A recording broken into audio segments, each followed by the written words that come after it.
but just couldn't get to the whole process my payment thing. That was what got me. Usually I go to GameStop for this kind of stuff, but since I'm moving... Oh, right. Can't go to the same one. Well, I mean, I could if I wanted to make that 2-hour drive. Nobody wants to do that.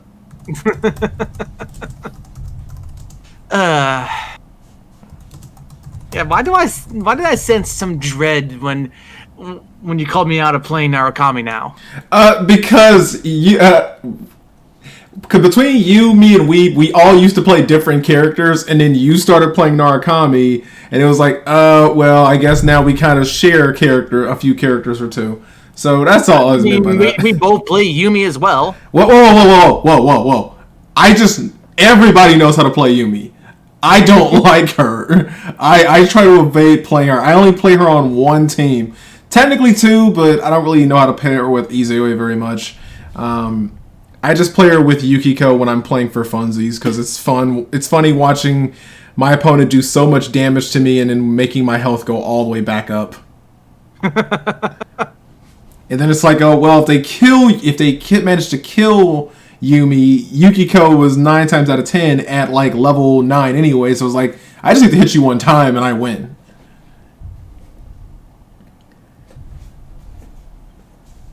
Let's see. I can't decide between Yumi and Narukami, so I'm going to go with all 3 of them. I mean, I have like, I think 5 teams now. So when it comes to me pairing people with S, both you and Yumi give S everything I want. So, like, okay, well, the assists are covered. Now it's just, who's the better point character? Okay, what's the matchup? Because they're both really good on point as well. Well, that's true. Plus, if S's assist used to be the way it used to be, it would be a lot worse, where it had the 2 instead of just the 1. Once again, I have no issues with the change it has now, because as for some reason Broski thinks I'm calling him out. I always called all those S players that dropped her when that change happened a bunch of posers. That's what's going to happen when Adachi gets curb stomped. If Adachi and Yumi both get curb stomped by a patch, nobody's going to play those characters anymore. Yeah, so when it comes to Yumi, like I said, her fixes are relatively easy. It's just some frame data that needs to get altered. When it comes to Adachi, I firmly believe that his Vorpal Blade and his Azio die need to be switched when it comes to commands. The Azio needs to be EX, and the tweaking the frame data, that way you can't loop as much, but Vorpal Blade should be his the A input. Okay, so let's say that, this is getting into what we're going to be talking about anyway, so this is actually pretty good. So let's go with that. So if you're doing that, would you increase the recovery on it so that way if he misses with it, he's pretty much putting himself at extreme risk? Well, if you increase recovery, then you pretty much kill his corner combo.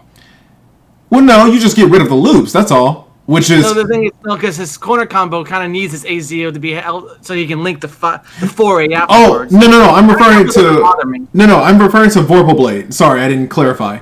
So Vorpal Blade, like right now, if he hits you, if you block it and you're extremely close, he's punishable. But if you're like at, let's say, round start distance and you block it, it's gonna come down to your character's frame data if you can punish him or not.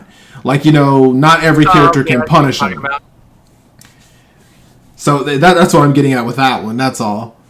And like I said, you gotta tweak the data so that way prorations isn't as great as it is, because you can spend 3 bars and still keep on going. Like, okay, that you can't do that if it's for free.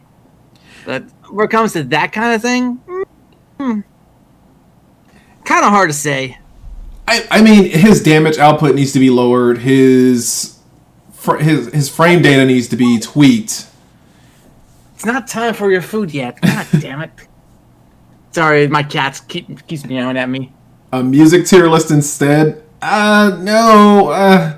Music for cross tags kind of actually pretty easy. Because they added all the good songs. Are we on stream now? Oh yeah, I already started it. Sorry, I didn't tell you. All right, I just didn't. I'm just waiting for. We're just waiting for Weeb to actually, I guess, wake up. Yeah, he's on his way. I saw him in the Discord. He's on his way now. Oh, okay, awesome. Okay, there. And then notice. Let me mute the stream. All right, I was wondering what the criteria was. So S, A, B, C, D. Like, are we going purely net, or are we just trying to do our own tier list? Well, and actually, as accurate a tier list as possible. Well, no, it's not going to be as accurate as possible. We're making this based on how these characters function when it comes to net play. Because net play creates situations where certain characters get away with a lot more because dealing with them is a lot a bit harder. Like, for example, any character with an instant overhead is immediately a bit higher than they normally would be because instant overheads, especially the faster ones, are a lot harder to deal with. Yeah, in the S Discord of our tag, we looked at Razzo's listing and his thoughts on my character. I'm like, this is lack of knowledge on his part, because he puts S very low, actually, like below Yukiko.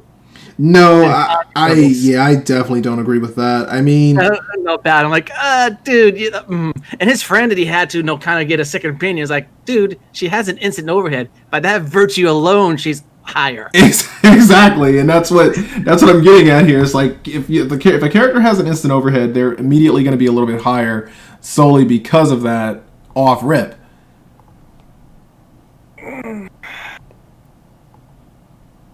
Oh. And we got VMAX in the getting his, but and trust me, when it comes to S, I pretty much know the ins and outs of this character. Still don't do everything she can do because it's just not in my muscle memory. And she had a small spat on Twitter saying, there's some things I just did the first time, uncharged Gawain plus assists. Never done that before, but I've seen pure tag S players do that a lot. Like, that's something I should probably do. I mean, like I said, the character's not bad at all. It's just... Never mind. Oh, there he is. There he is. Oh, boy. Just waking up, are we? Where's my volume? Oh, I'm muted. Or my shit. Oh, there we go. Okay. I just think I hear myself. Okay. No, like, my computer was actually muted. I don't know why. Okay. Like, clearly I'm in here and I can't hear you. Oh, why is there an X over my... Oh, okay. So, before we start, hey, Pocket, why is your avatar on Discord just a blank? Oh, because I was morbidly depressed and I forgot to change it. Give me a second. I kind of figured that because the game that he was playing, it says life's personal owner hole. I was like, yeah, okay. I've been having that for a while now. The regular. That is on the regular.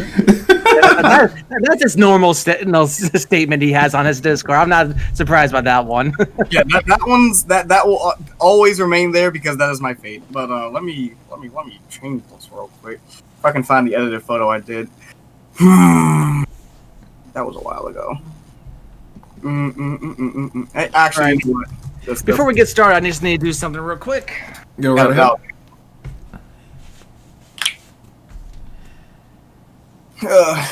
Let's, because I wanted to see if we could do this before Arc Revo. I mean, it'd go over a little bit. It won't really matter. Yeah, I mean, oh wait, shit, Arc Revo does start soon. Yeah, I mean, they typically take about like what 10 to 15 minutes after the stream officially starts to get going anyway. So I mean, we have plenty of time.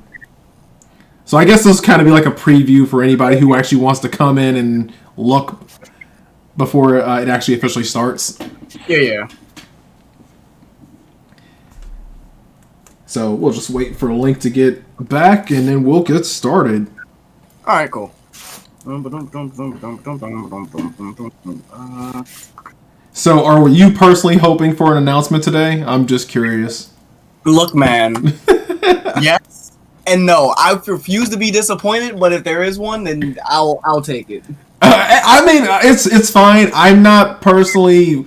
If we get one, we get one. If we don't, we don't. That's my mentality on it. And I'm telling you right now, on 100, on 1,000 is going to be Minazuki.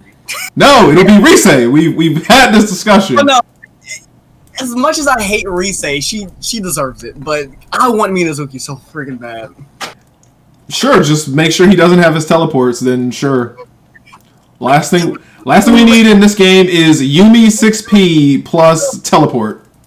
Okay, yeah, that's fair.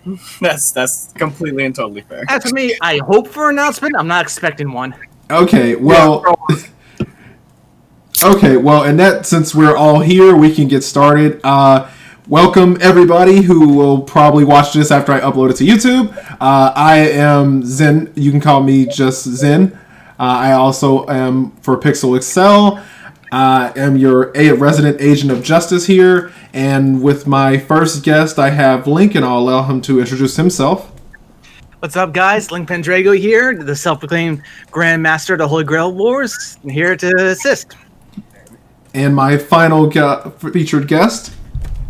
Hello, I'm Pocket Weeb. I am the token edgelord of I want to say BBTAG, even though I'm pretty sure that it goes to fame. But yeah, I play Unga characters and sell Unga accessories. Unga characters. Oh my God, that's a hell of a good comparison. Unga characters with Unga accessories. Okay, that's a new one for me. Okay. Train off, reject modernity, return the monkey. Okay, so what we're doing here for this is we're doing a Netplay tier list. Tier lists are obviously popular in fighting games all the time, but with the pandemic going on and not being able to actually meet with people in person to play locals, Netplay is all we have. And as such, certain characters are obviously better in Netplay because of delayed-based matchmaking. Maybe sometime soon when we have rollback, things will change. But for now, let's see how these characters actually look in the delayed sense. So with that said, let's start with Adachi since he's the first character. I'll let Pocket take this one since you play Adachi, and I'll let you say where you think he falls.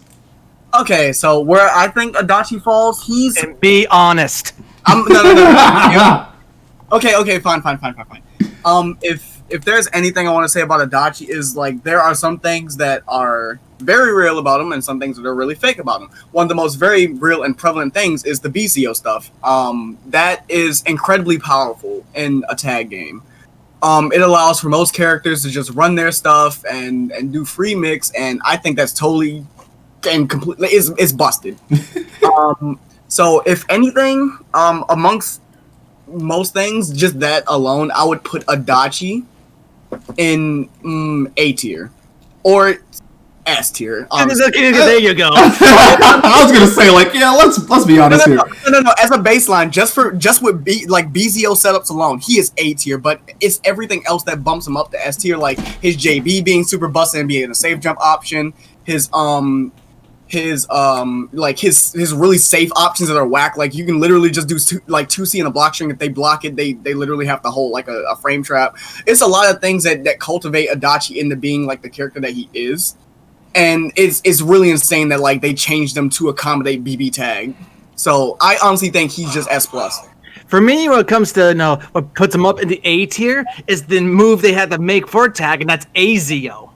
Well, yes, AZO is actually ridiculously insane. If there's one thing I want removed from Adachi, it's just AZO. I would have been completely fine with him being integrated in the tag with just BZO, even though that alone is busted. But just him having a token laser is stupid. For me, as I know, fighting Adachis, which we all have done, and since I fought your Adachi off line 2, and here's my realization I had about Adachi. Everyone prior to Season 2, to 2.0, they complained about Yuzu. Yuzu was busted. She was unfair. Why? Full screen slashes. And they were fast. Well, plus she denied the neutral game, too. Yuzu really just told you did not get to play neutral. All right, so they gave her the hammer. No, she still has to spend the bar to get the full screen control. Plus, now her slashes are slower, if not in stance.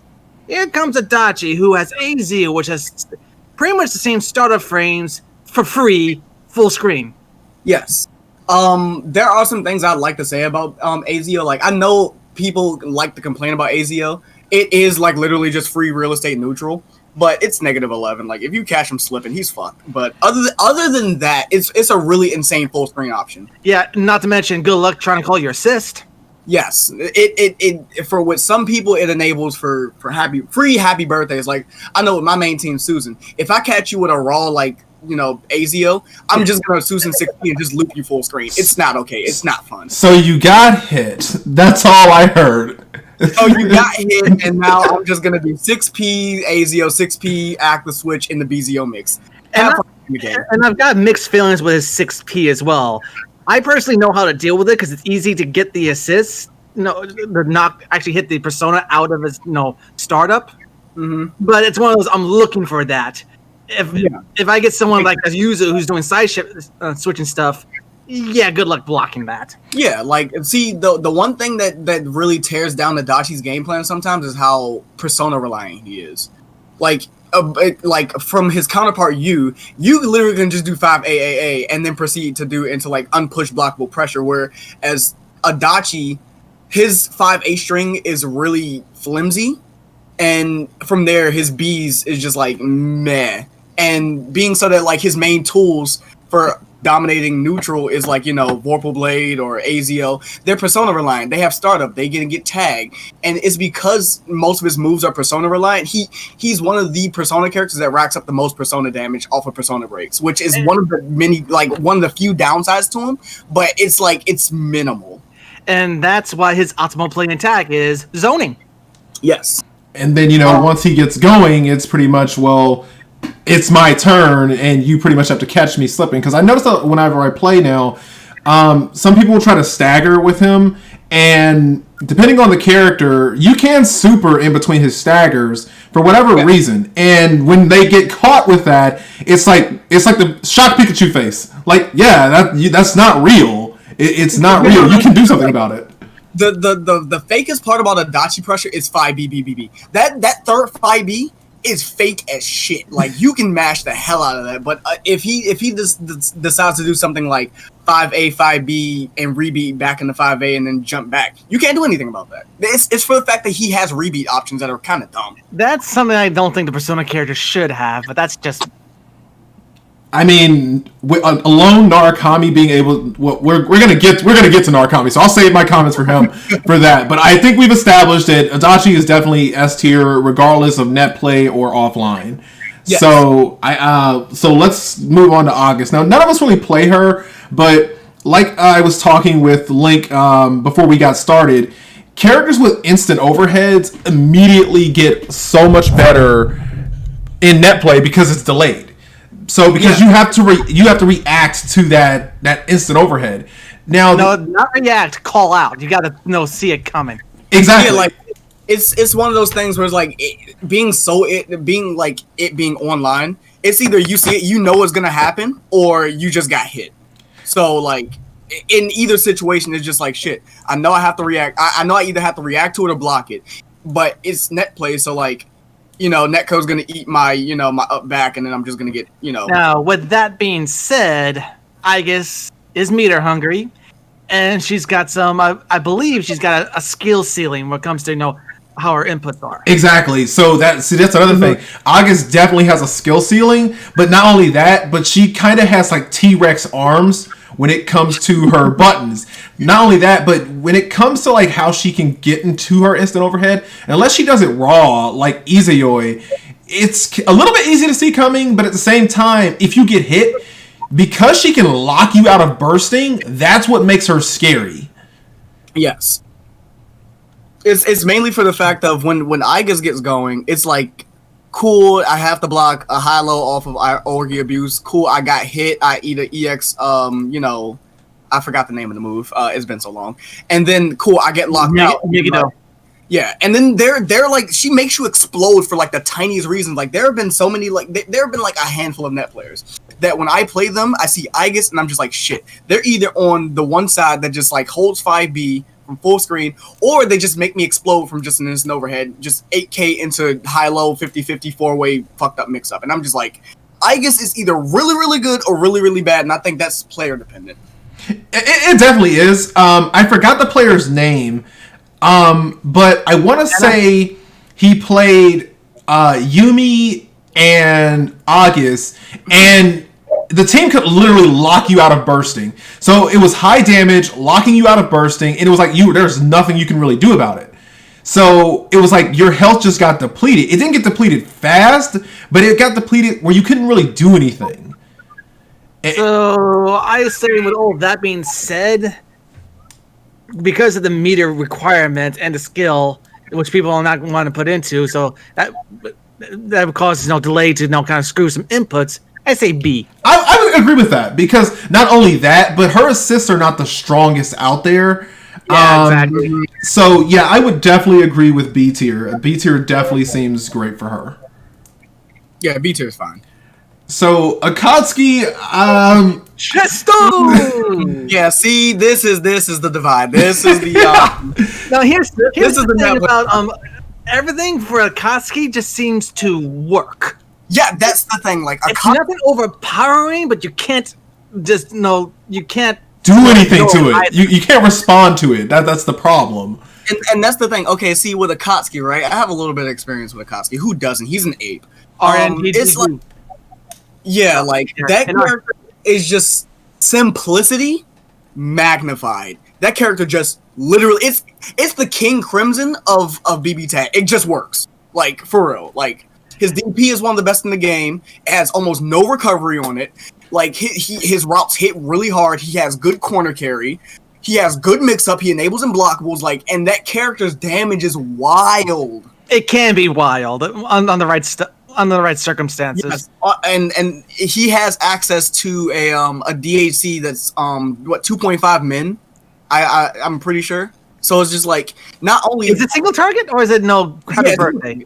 Yeah. Blitzkrieg is single target. So like he literally just like says, cool, I hit you with 5 BBB into Blitzkrieg, and that's like what? 7.5, if that. That's wild for just a character that can just hit 3 buttons and just super you. And see, that's the thing. It's like all of this combined, especially in net play, where you have to react to his DP in the smallest amount of frames.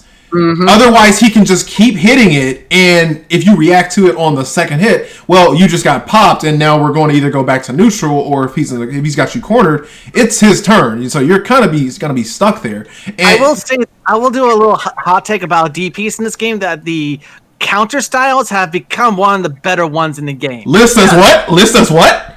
Liz would like to have a conversation about that, good sir. Hold on. Okay, no, she's an exception, but most others with the counter style, because you can't save jump those bitches. Yeah, no, they just lock out save jumps. Like that's why I feel like another reason why Adachi's really good is. And if you do save jump and block the counters, well, you can't punish it because they just instantly recover. Okay, yeah, that's fine. That's fair. Adachi's like counter style DP is on like the lower end because like it has a really bad downside. But with like the characters like Blitz Tank and Akatsuki and on occasions Liz, it's just like, cool, you got hit and it didn't work, cool, they recovered already. So what comes to Akatsuki, because of all the things he's able to enable and everything just seems to work, he's not overpowering like Adachi, so I would put him in A. I would agree with that. Absolutely. Yeah, he's very, very solid. So, everything just seems to work together, and it's just, A tier. Yep. Really good, strong character, but nothing overtly broken. Mm-hmm. Just the synergy can be broken. Yeah, I agree. Yeah, because I love getting hit by unblockables, let me tell you. He has to active switch, going high-low. You have to push block that. Exactly. No, at that point, it's not even high-low. It's literally just low because the last hit is an overhead. Yeah, so you have to... Yeah, so, like I said, when you see that coming, you have to push block it. And hopefully they don't grab you out of that. Yeah, it's either you push block it or if you're a maniac like me, you'll literally burst so that way they don't get the unblockable. But that's very dangerous. Hey, VMAX, we're just getting started. We'll get to every character. Hey, Buck Sonny, how's it going? But let's talk Akihiko. See, now Akihiko has one of those characters who, if he touches you and he's got the money, you can die. You're gone. You're gone. If he got the money, he can build the money. Yeah, he like, okay, see, my thing with Akihiko is that he's one of those characters where it takes the right person to pilot, but that pilot is just like an ace. It's really wild how that character can just rob you. Yeah, thanks, because that's how I lost to Seth, LOL, at Arc Revo. That's actually how I lost to him, because of Akihiko. It literally just boils down to split, like, more than split, like, it's like milliseconds of just, you have to guess, and if you guess wrong, you're eating, like, hella damage. Because there are some people on Netplay, like, I think there was one dude named, I Wake Up on DP or something like that. He was, like, a Smurf. I don't know what's his main account, but it got to a point where he was running my fade with just Akatsuki. It was Akatsuki Azrael, and I'm just like, what do I do against this? Because like the pressure is like gapless. Because if he dash punches, you have the Azrael 6P to cover him, and he just combos off of that. So it's just like with some teams, the synergy can be outrageous, but like Akihiko alone has really good mix options and really good damage because of his cyclone system. And I will say this though, when it comes to Akihiko, I went into training mode into the trial mode in this game to see what it was about. Mm-hmm. Because last season he was the meta, and I realized he's got some dash canceling things inputs, which is going to scare people off. Yeah. But here's the thing. You have to remember how he kind of just ignores neutral sometimes. I mean, he ignores neutral against characters that don't have fast lows. So, like, a character, like, obviously, the god Narukami, if Akihiko's trying to sway against, or try to, not sway, that's Naoto. If he's trying to, rush in, Narukami can just say Swift Strike, and he's getting clipped. There's nothing he can do about it. Well, yeah, and it's most cases where like Akihiko doesn't thrive, but with those characters that just like already like kind of just want to keep away from him because of like how scary he is. It's like cool. Let's say if Batista did like full screen laser or something, he involves through the laser and gets like a fucking BMax said right in the chat, he doesn't ignore neutral, he ignores zoners. Yeah, that would be the right. He completely like invalidates some zoners, which is why he was like a big thing last meta, was because some people were just zoners. I mean, the reason why is because with last meta, the last meta we had was like we previously discussed. It was the Yuzu Mitsuru denying neutral meta because of how good Yuzu 6P was. So if you weren't playing those two characters, you either wanted to be able to get in quickly and kill one of them as quickly as possible with as few hits as possible, or you wanted to stay away. And that's what made Akihiko so appealing. A character who can just run in and be anti-meta and combat the meta at the exact same time. That's what made him appealing. Yep. So, if anything, because of the skill that it takes to use Aki and like have that situational awareness, I would honestly put Aki in like low A tier, maybe like high B tier, because like he has that skill barrier where it's just like not everybody can play him. So I would definitely agree with low A, because I mean, you gotta remember at the end of the day, he also still has really good assists. So that I'll say that the assists are what will boost him into the bottom of A. Also, one of the best anti-airs in the game.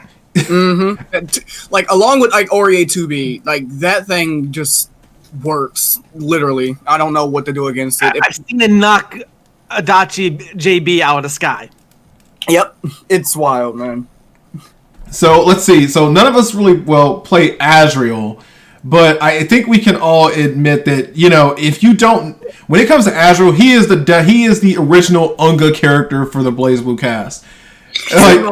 It's really ironic you say Unga because like only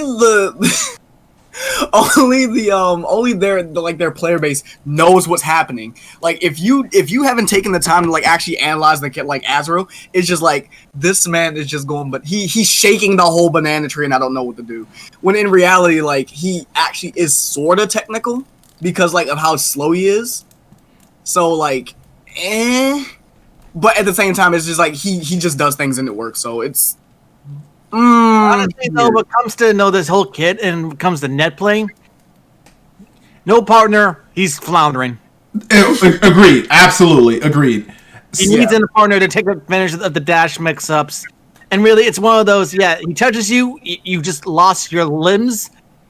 But he has to get to you to do that. That's the catch.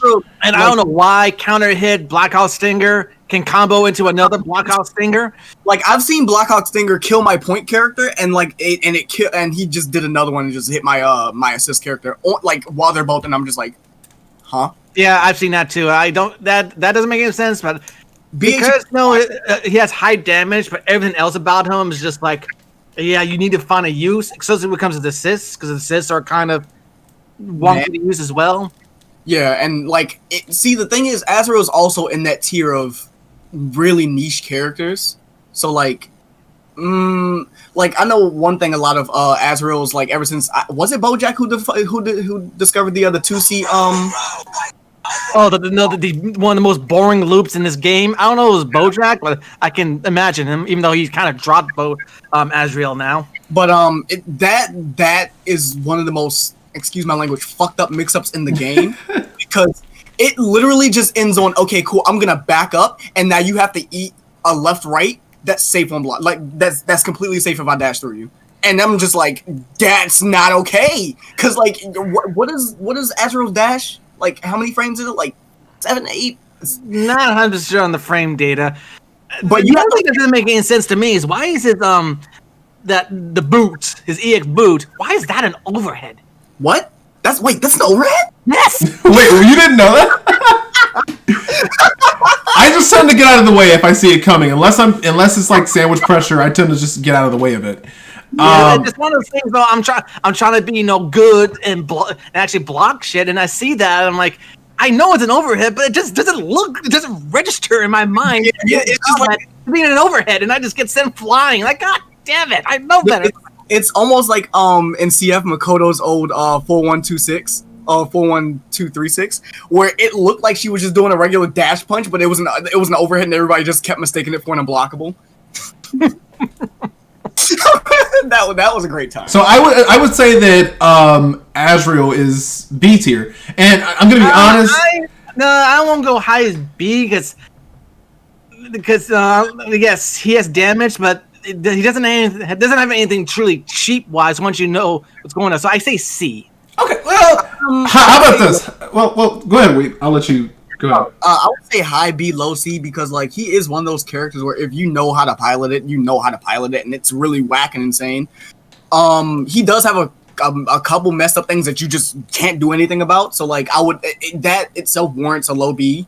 And remember, this is a Netplay tier list, so like trying to react to the 2B safe jump loops, dash in the corner on top of like assist Oki, it's either you're blocking it or you just have to hold it. Like it's one of the two, and it's really not fair. So in a sense, for the amount of skill that he takes to use, I'd put him low B, but for the character itself, I'd put him in like high C. So it's right, like if we were offline, of course. Yeah. But since we're going with Netta, I guess we can bump him up to B. Yeah, like, because, like you said, just online, like, at TSB, I beat BoJack because he tried, whack things that I could react to offline. Like, it's just like, he's okay, but he's not, super wild like Adachi. and then BoJack got insulted and just sneezed somewhere, and it's gonna come to haunt you. Sorry, but hey, your words, not mine. That's all I'm saying. But let's see. Like when we talk about Blake, I experimented with Blake when the game first came out, and what I will say is she is a highly technical character. Not only that, but her buttons require you to know what is going on at all times. On top of that, Netplay has to be helping you. So while I would honestly make the case that she's solid A, offline and online, because some of her mixes are scary online and offline just because of how good her frame data is. Not to mention both assist and her normal specials automatically side switch on hit and on block. Exactly, and it's like in reacting to sandwiches in a Netplay environment, which can be tough enough as it is. That having a character that can just do that, plus with her godlike 6P, it's like kind of can't really make a case for her to go any lower. At minimum, she's I won't say her 6P is godlike, but it's definitely not there. Yeah, it's one of those it's one of those assists that is just like you hold it and then it's like, okay, now what do I do? Because like it hits you on the way front and back, so like you have to hold that on top of the point character. So it's like it forces sandwiches by itself. Like I think that's a fair way to say it, because your point character can just jump over your opponent once they block it when it's going out. Yeah, to put it into perspective, it's like Boo Ball mix. it gives you free mix. But yeah, definitely, I think we all can agree A tier. So, like I said, my only point, like, well, I haven't said it, but my point of reference of Blake is only from Phonexion. So, like, I don't know how other Blakes play, but it seems like, you know, Eon is like at the top echelon of. He's the Blake master, bro. All other Blakes I've played, he's pretty much try to do the same game plan. Yeah, but like as far as net play goes, I think she's like at least. I hate to say it because I really don't like Blake, but she's at least, I would say, low A tier. okay, agreed.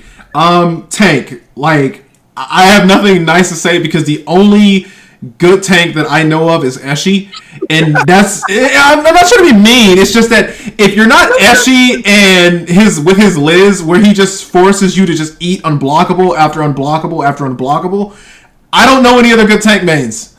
Well, no, I could just tell you, I do have a friend that plays this game. His name is Kupu, and he picked up a tank team. Like, it was like Blitz, Tank, and Akatsuki. And let me tell you, if you actually have at least more than like 10 brain cells and know what you're doing with tank, it's like, fuck. That's armored. That's armored. He actually has like really good full screen like lasers. Like it's just. It can be oppressive. It can be very oppressive, or it can be very dumb. It's really like on a scale. So basically, what you're saying is that regardless of what the character themselves has, it comes down to know-how. Know-how and the right assists. No, yes, if you get like Liz 6P or Akatsuki 6P and you're locked down on the ground, you're eating an unblockable full screen into a big old freaking laser. Actually, there was one other team that I feel like is criminally underrated, and don't clown me for this.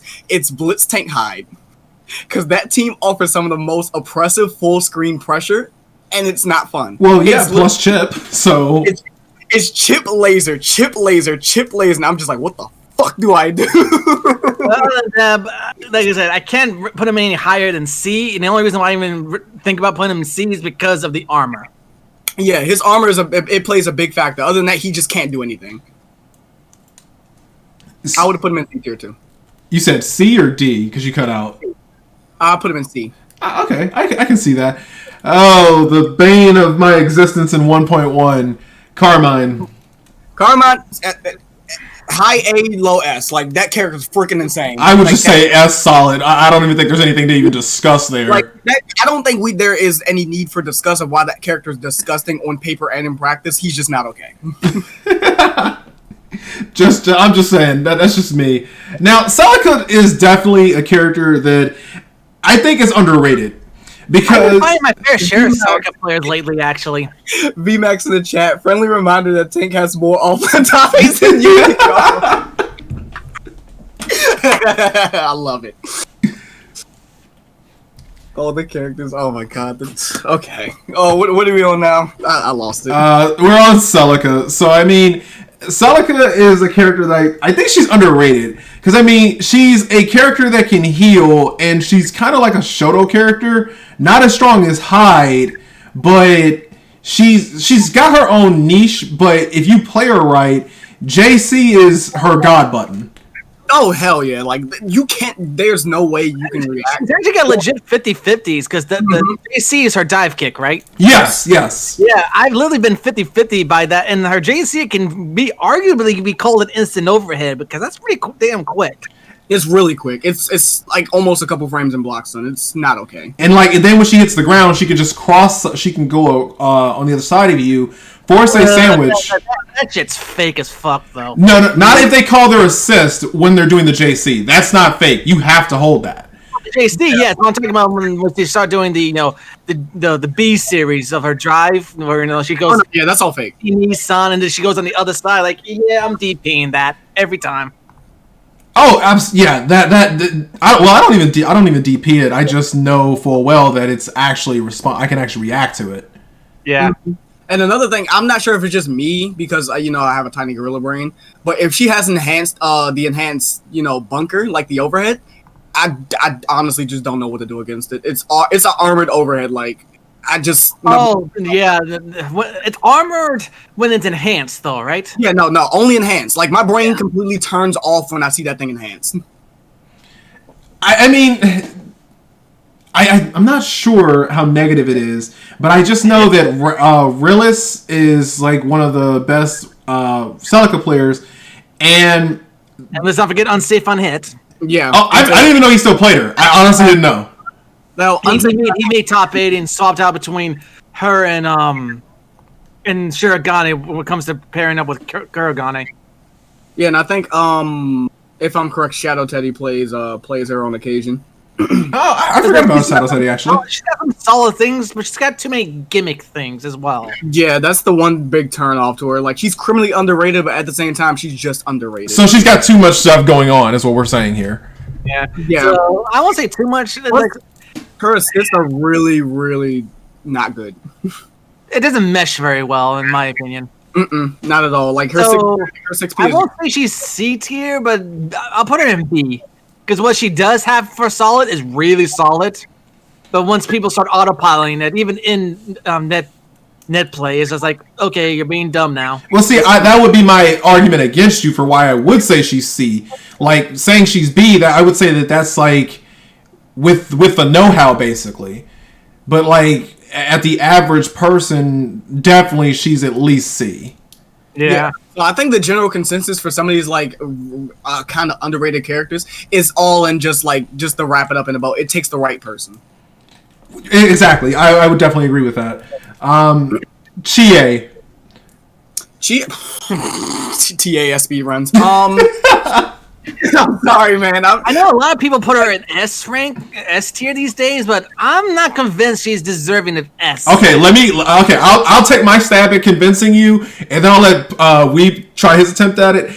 The reason why is because like some of the things that she does are so fast. One of the biggest thing is like being able to jump across the screen and hit you, and you have to react to it, because if she gets too close, there's not really much you can do. She's basically like Narukami on roids at time, because especially with that power charge.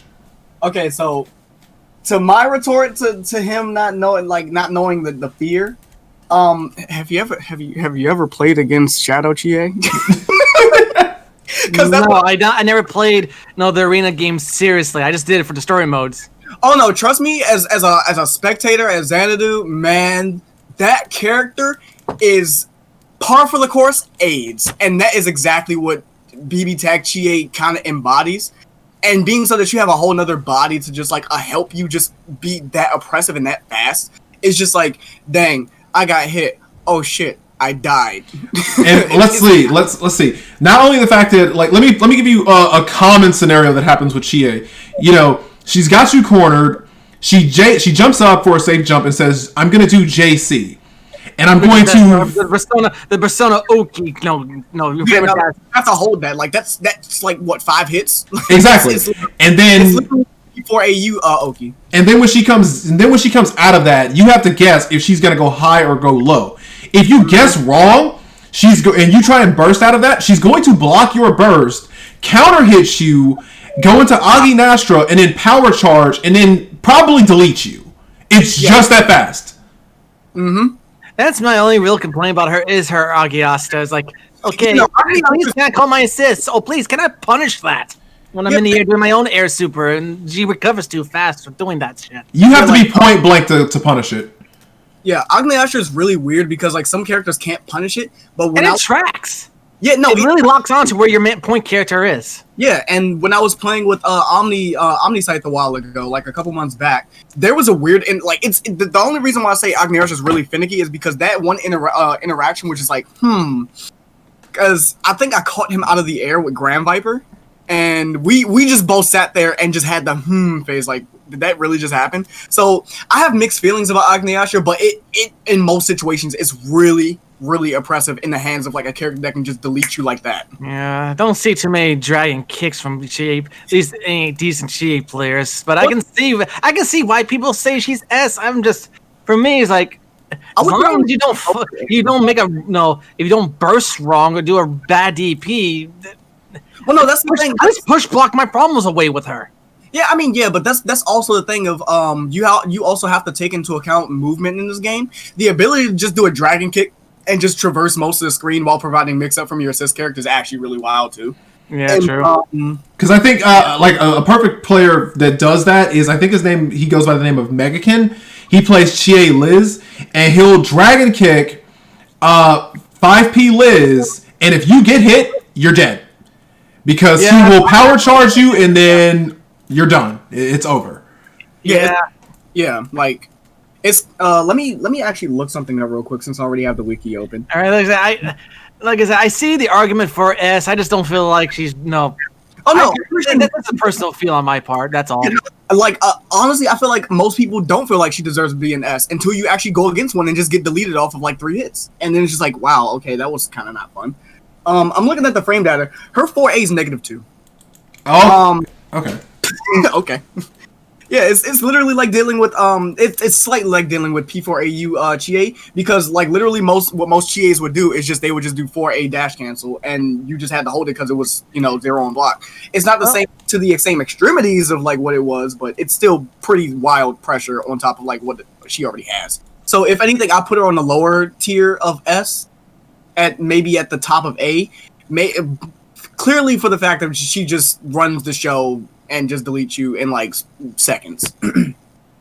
Okay, so moving on to Liz, I don't think anybody will complain if I take over and explain, or at least make a case. The only character that has got some of the fan base split between people thinking she's OP and some people saying she sucks. Okay. Yeah, like, I don't mean to like, butt in, but like this is my small input. I am one of those people that's on that fence because I have a gripe with her 5A, because it's just like, damn, I got hit by 5A, and then like I just get comboed for like 30 seconds and then put in the really fucked up mix-up. So, I mean, maybe because of some of her buttons, I would agree that she's like really annoying online. Well, see, I'm going to argue... Let Zen talk, because he mains this girl. Like, I'm going to argue that she is B at best. And the reason why is because her 5P is one of the best, like, bar none. Her 6P, if it gets to go off, is free mix. Now, the problem is like, as you just alluded to, her 5A is a wild card in and of itself. It is, if you whip that, it is -22. Off rip, it's literally I guess I'm dead. So, But you have to run in so quickly in order to get the punish, though. Well, not only that, but the problem is that Liz's movement is pretty bad. Like, even if she's awakened and she does Garu, most people think that Garu is safe. It's not safe unless it hits something. If it hits something, you have to hold it. If you try to push out, you can push block it, of course. But if you try to mash out, you're probably going to lose because she has the advantage there. But the problem is she has to be awakened to get big damage. But also online, when it comes to getting grabbed by Thanatos, a lot of people have to know it's coming. Otherwise, they usually end up getting 5B2C, which is the low, and she can, I guess you can say, as she called it, the fakest rapid cancel in any BlazBlue game with Mind Charge, and she can punt it. She can keep playing. But that's it. That's the extent of what she can really do. There's more to it, but again, it kind of comes down to right starter, good situation. But with basically the overall most characters in the game being able to just ignore her game plan, I'd say at best B, but average, I'd probably say C. The other part I'm sure you agree with, Zen, is that she has a lot of inconsistencies as well. I don't even want to agree with that, but I have to because it's so true. Because the biggest inconsistency of them all is her DP. Yes, absolutely. That's why I said when we first started, like, counter DPs are good. Liz would like that. Liz would like to get into that club. Because what I've noticed is, for her, if you manage to get behind her and hit her, it doesn't hit you. But I've had occasion where I call an assist, I just cross combo, I go to attack. I then active switch out, and the DP goes off. The person I just active switched into gets snatched. It's wild. I've done that to people. It's so finicky. It's so finicky. That's why I said, like, I would love to put her higher, but I can't make a case for it. At least not right now. Like, I will agree B tier, just because of the things that she can do when the situation is right. But the inconsistencies of all can't put it any higher than that. Oh yeah, no, definitely. Like the character, I feel like is she has good synergy with a lot of the like characters because like of her assist pool, of her having an actual Zio as her assist. I will have to ask this question though: what's the point of a Miragi? Miragi Dine actually is good in combos, believe it or not. It's actually good in combos. I've never seen that utilized at all, except for a pseudo. Maybe this is a neutral tool, and people just throw that out. I'm like, okay, I'm jumping over that. That's never going to hit me. Okay, well, here's the thing about Miragi, what a lot of people don't know. Unlike Zeodyne, Miragi Dine cancels out projectiles. So if I try, like let's say, obviously my team. So if I have Liz on point and I'm gonna throw Narukami in, if you have a character like S, I'm gonna throw Miragi Dine at you. If you don't have the meter to super her in the face, Miragi Dine is gonna cancel out your normal projectiles, and Narukami's just gonna keep coming at you. Did not know that. Good to know. Plus, if it's used mid-screen, it keeps moving you regardless if you block it or not. So it can kind of sometimes, depending on the situation, which again goes back to her inconsistency, is it can cause side swaps, which you'll end up blocking the wrong direction and you'll get opened up. All right, so I think we're the consensus of B. Yep. Okay. Yeah, I will definitely not disagree with that one. S, I'm going to say a Netplay a solid A. You can try and talk me down, but that's on me. That's where I say she is at minimum.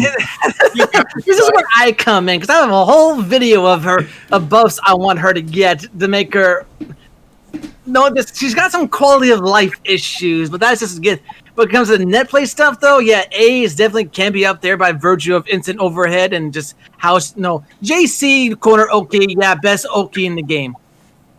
I mean, I'm sorry, when you get the right knockdown and then use the JC, that crest you only have several options because you can't mash because you're gonna get counter hit it. You can try to push block it, but there's or even most cases, people go try to reversal. Okay, I'm just going to wait a little moment. Oh, and I can time my assist to come out, no bar attached to it. If you try to corner forward tech, yeah, you may be out of corner, but the crest is still going to catch you. And I've noticed a lot of people getting hit by that. So yeah, exactly. It's like I said, in my personal opinion, the best corner Oki in the game is her JC Oki. It's just you have to either respect it or be desperate and try something. Either way, I'm going to wait for you to do something. The only characters I have to be a little cognizant of is people with 0 frame super throws. I mean, yeah. Those are the only ones I have to be a little careful about. Everyone else, yeah, please do something stupid. Like, you're gonna respect me? Okay, instant overhead time. So I think. Good lord, that stupid DP of hers. Yeah, it's one of her little. It runs with Liz is when it comes to the beginning inconsistent. So I think I can't tell you how many times I hit the first part of it, and for some unknown reason, the second part completely whiffs and it dies. Yeah. Me personally with S, I think she's deserving of like a high tier. Especially like, I'm pretty sure I'm like one of the many who has like the 1.0, nightmares of everybody playing S and doing, a projectile in the air and then doing a C projectile in the air and still having another jump action and doing another one. And the other issue I have with S, it's just the net play because it just adds on top of it, her air fireballs, great neutral, landing lag. Oh yeah, that's the thing. Like, the angles at which her air projectiles covers are really great. Like, they're immaculate. But if you manage to get around them and you meet her on the face down, yeah, I can try to cover with my own buttons out of it, but I still have to deal with the landing lag. Yeah, like if it's the land, I'm fucked. Yeah, it's honestly like one of those like really good projectiles like Yang, where it's like, yeah, Firecracker has a lingering hitbox and it covers really good angles, but if she misses, she's like what, -8, like because of lag, so yeah, just kill her. So let's move to Gordell. How do you guys do with 8 here? I thought I had to argue to get up to 8. No, absolutely not. No. Got it. Gordell, I think he's like C. take this one? Go ahead. Go for it. What's going on? Jesus Christ. Oh, this character sucks dong. Holy shit. Everything that he does is shit. His buttons are negative. Even on rebeat. His 2A is not a 2A. It's literally a 5A that's just like when he's crouching. His supers are lackluster. He's literally just there just to fill space, and they completely neutered his kit. His Grim Reaper, it was the only thing that was like remotely even good about the character, and now he just breathes air for essentially like what is highway robbery. So Gordell, and let's not talk. And of course, his 5B, and then the hammer it got. Oh, okay, like look, Gordell C tier. That character is gutter garbage. He only fits in certain comps, and even still, he can't do anything by himself. That's my take. I don't think anyone can really argue against that one. So, like I said, no, back in the day where he ran the meta, all they had to do with Gordell was nothing. Actually, they had to fix the system. They had to do system changes, and he would have been fine. Would have been still a solid character, but nothing broke because of system mechanics. Yeah. AE, act, switch, involves. That was what was killing the game at the time. Was he can just run up, act a switch. No, CC, then active switch Grim Reaper, and yeah, there's nothing you could do about that. Yeah, like honestly, you couldn't reversal out of it. I literally have a clip that I say still on my Twitter of me doing that with the Yuzu Gord. I'm facing a Yang. I just did that, and she tried to do Burning Gold and Grim Reaper first clash, then punished. Yep, like I said, Gordo. Sometimes it feels like you cannot do anything. He has no neutral. He can't even do Rusty Nail like raw to at least have a projectile. They shot his ankles in. He doesn't even have his old like 5A anymore, which was a low. Like he has almost no viability outside of by himself, and he really fits in the very niche comps only just for the lockdown of Grim. And the optimal combo to get proper knockdown is hard.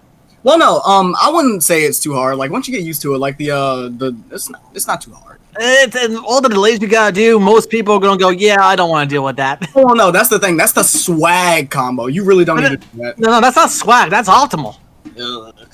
That's the optimal shit mid screens. To do those delays again when you're doing it in the air, then get back on the ground and with the command grab. That shit's optimal because you don't want to do an air DP ender because burst is a thing. I mean, if you're doing like the short version, it's not that hard. But if like you're doing like the delayed JA 5A the optimal stuff that's hard. Yeah, no, that's all hard. He literally like that. Like I said, he's just literally hot air on the tier list. At this point, he works so hard for so little.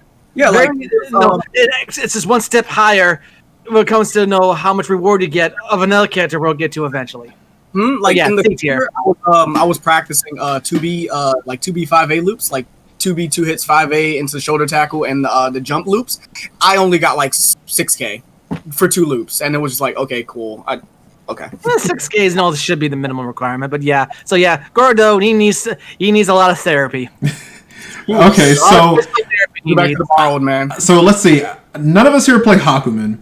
So I've experimented with him, and I've bought my fair share of them, and he's in the same category almost as Igus.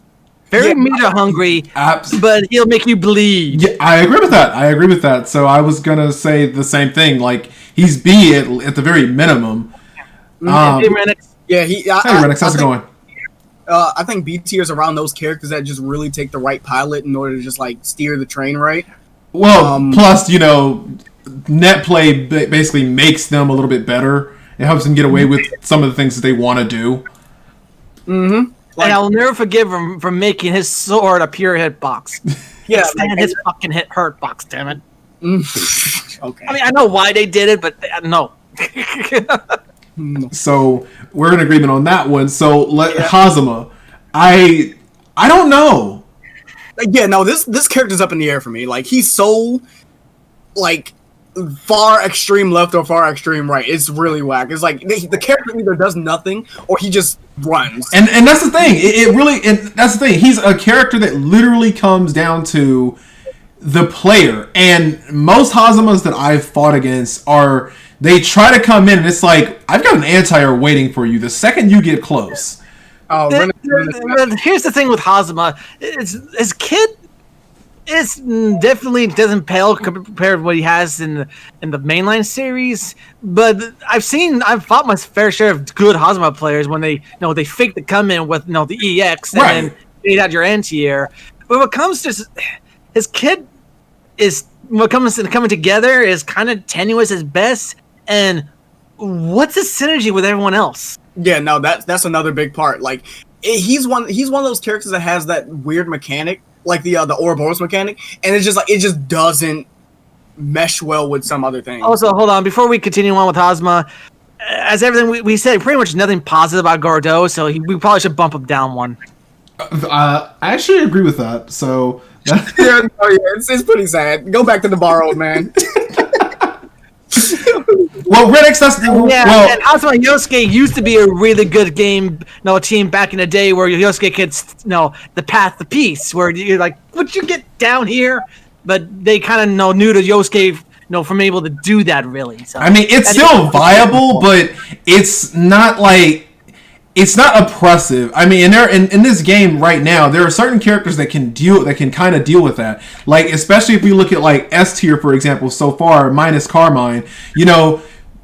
Adachi just says, "Be Zeodyne, I'll wait." Like, I'll wait. Chie will just say Agi Nostra and says, "How long you really think you're gonna stay up there?" Yeah. So like I said, I can't put him higher than C. Just because his kit's just wonky, there's so many answers, and synergy is a problem with him. Exactly, I would agree with that. And I mean, just to give one more example, it can work, but yeah. And just to give another one more nail in the coffin, Akihiko literally could just say, "I have a full screen super. Get down." Yes. So yeah, I completely agree on that decision. Now, Heart, if we're talking like the regular Hearts that are not Ducator, I would say she's B. But with Netplay, she's at least S. Like I won't go as high as S. No. Sorry, I'm not. Sorry, not S. A. And the reason why is because her fake outs plus her overhead, plus being able to mix you with her own 50-50s before even having to get her partner involved, it's really, really good. Yeah, like I've been like at least touching. And she has what everyone dreads in another game. She has a super dash. Well, no, she's playing Dragon Ball Fighters in a Blaze Blue game. Let's call it what it is. I was like his video on Heart, and he literally said the best option is literally just up back fly because you still can block, and it's dumb. And that's what I've been saying the whole time. Like, why can she be in the air and still block? That makes no sense to me. It makes zero sense. Like there have been so many times like I don't need to hold this Oki and I can just turn my brain off back C and it works. Yeah, that's another thing. No, she's dashing forward and yet she can block still. No, no, she should not be able to do that. That's a character I go, Kuragane, Ragna, I need your Infernos to knock this personality air, please. And then she just blocks it. No, I'm talking about the DPs. One of the best DPs in the game where I don't care if you block this, you're going to come down. Yeah. So let's talk about the chick of the patch that is not in the top 10 offline, Hilda herself. Okay, so Hilda, me and my friends have had like some things to say about Hilda. She's definitely a Netplay character. I agree. The fact that she needs a whole full screen 50-50s is not fun, and you need to. It's not really a 50-50. Well, no, it's high low. It's high low. Yeah, it's high low, but I'm not when I'm fighting Hilda. Even in Netplay, when I'm full screen, I'm not guessing. I'm reacting. Yes, the low is instant. You're not reacting to that, but the overheads. Yeah, I'm seeing. Yeah, like linchpin, you can most definitely react to, but most people aren't gonna react to that. Like you gotta take into account most people are not like constantly grinding the game. Most people, they're not where we are. It's like I don't consider myself really good, but like Zen, you're extremely good. Link, you like both of you have like really good like game sense and game knowledge. So it's just like it only comes natural to block stuff like that. Full screen, mind you. Most people, they go against a Hilda, like an orange square Hilda, and they're just like a tiny yellow square. They're not gonna block like those yeah. silos. Like, Some of the Netplay stuff, yeah, she's definitely up there. And I'm hesitant to put her in S tier because she doesn't do damage. That's what I was gonna say. I was gonna say A tier because of her damage output. Mm-hmm. She does really good damage. Her assists are really niche, but they're actually like really good. Like her 4P is the big glyph. Yeah, slower Kurogane. Yeah, like it is wild how much mix you just get off of that. Like everybody was like, "Oh no, this assist is trash" in the beginning, but like after like the recent arc Rebels, he's like, "Wow, that assist is actually pretty OD." And like he's used his newest partner, the optimal partner now. Mm-hmm. I like one of her best partners, I believe, is Akatsuki because you just set up the like in most cases you just set up like four people. I just struck that interaction between the two of them. Mm-hmm. Like I said, Hilda is one of those characters where it's just really weird to fight her. You need to play it's what me and Kupu says a lot. You need to play very weird against Hilda. In a sense of, if you have to capitalize the moment she messes up or she just keeps going. Yeah, exactly. And like I said, since this entire tier list is based off of netplay, doing that in a netplay environment is what proves difficult. So that's what the entire theme of this is. And Hilda takes advantage of most, mid-level beginners to mid-levels playstyle problem. They're not being patient. Exactly. Yeah. Like that's why I personally cannot win against players like Banquikui because I just don't have the patience to just sit there and hold Hilda's projectiles. Like I just sit there and I just get impatient. I want to run in. Oh, cool! I get hit in the loops, and then I have to take full 50-50 on top of mix up. She's not a fun character to fight. She's a far cry. Like she's not that far of what she used to be from like her her uni incarnation, but she's somewhat very close. So with that said, let's talk about another uni character, that being Hyde. Now, Hyde has, 2.0 made Hyde to be able to just say, I don't want to fight against zoners if I don't have to. I do the dumbest amount of chip damage if I want to. All packaged into, I can be either a point or an assist character. Why, Mori, why? Yeah. Just skip neutral now, like EX neutral skip. But that's the thing. When you take those away, what else does he have? Well, besides, literally if you took like his chip damage and his neutral skip away, I would at least put him in a solid B tier because it doesn't take much to be good with Hyde. That's true. But at the same time, he's just still a very solid character with very solid assists, very solid damage. Oh, he's got more than solid assists. He's got some really. His assists are pretty good. Assists that you can literally stuff in any kit, like in any team comp. So and I'm sorry, 2B of the gods he has. So we're saying that if he didn't have those things, he would be B tier. So we're saying that with them, he's at least A. Yeah. At least say low A. He doesn't have anything outstanding, but he still does the job well. Okay. Easy. He's a Shoto character. That's what he is. That's what they're meant to be. Easy.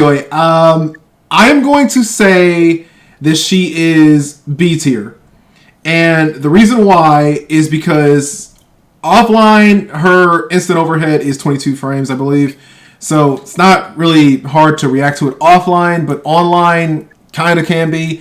But at the same time, the biggest thing that holds her back is her assists are a poor man's Narukami for the most part. On top of that, they're Jin levels of they're Jin levels. That's actually I like that. That's much better. And he's up next anyway. So yeah, she's a poor man's Jin. Only the difference is that she's a gas guzzler. In order to do anything good, she needs so much money. Yeah, like honestly, there have been so many times where I'm not sure if I've done it against Yuzin, but if you fly up high into the screen, I'm like, he's either gonna do one of two things: EX projectile into teleport, or just teleport. And I'm just gonna sit here. I'm either gonna do another one of two options. I'm gonna grab him, or I'm gonna get hit. And it is just a mixed bag of wild stuff going on. And that's the thing. And a lot of people don't know that's you can do it, but it's like if you're doing EX projectile into teleport, you have to be waiting for those projectiles to get close, or you're gonna kind of hang yourself because they can literally just mash 2A and you're dead.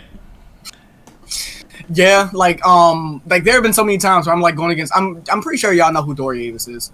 He was in one of the recent Arc Revos. He's a Xanadu player.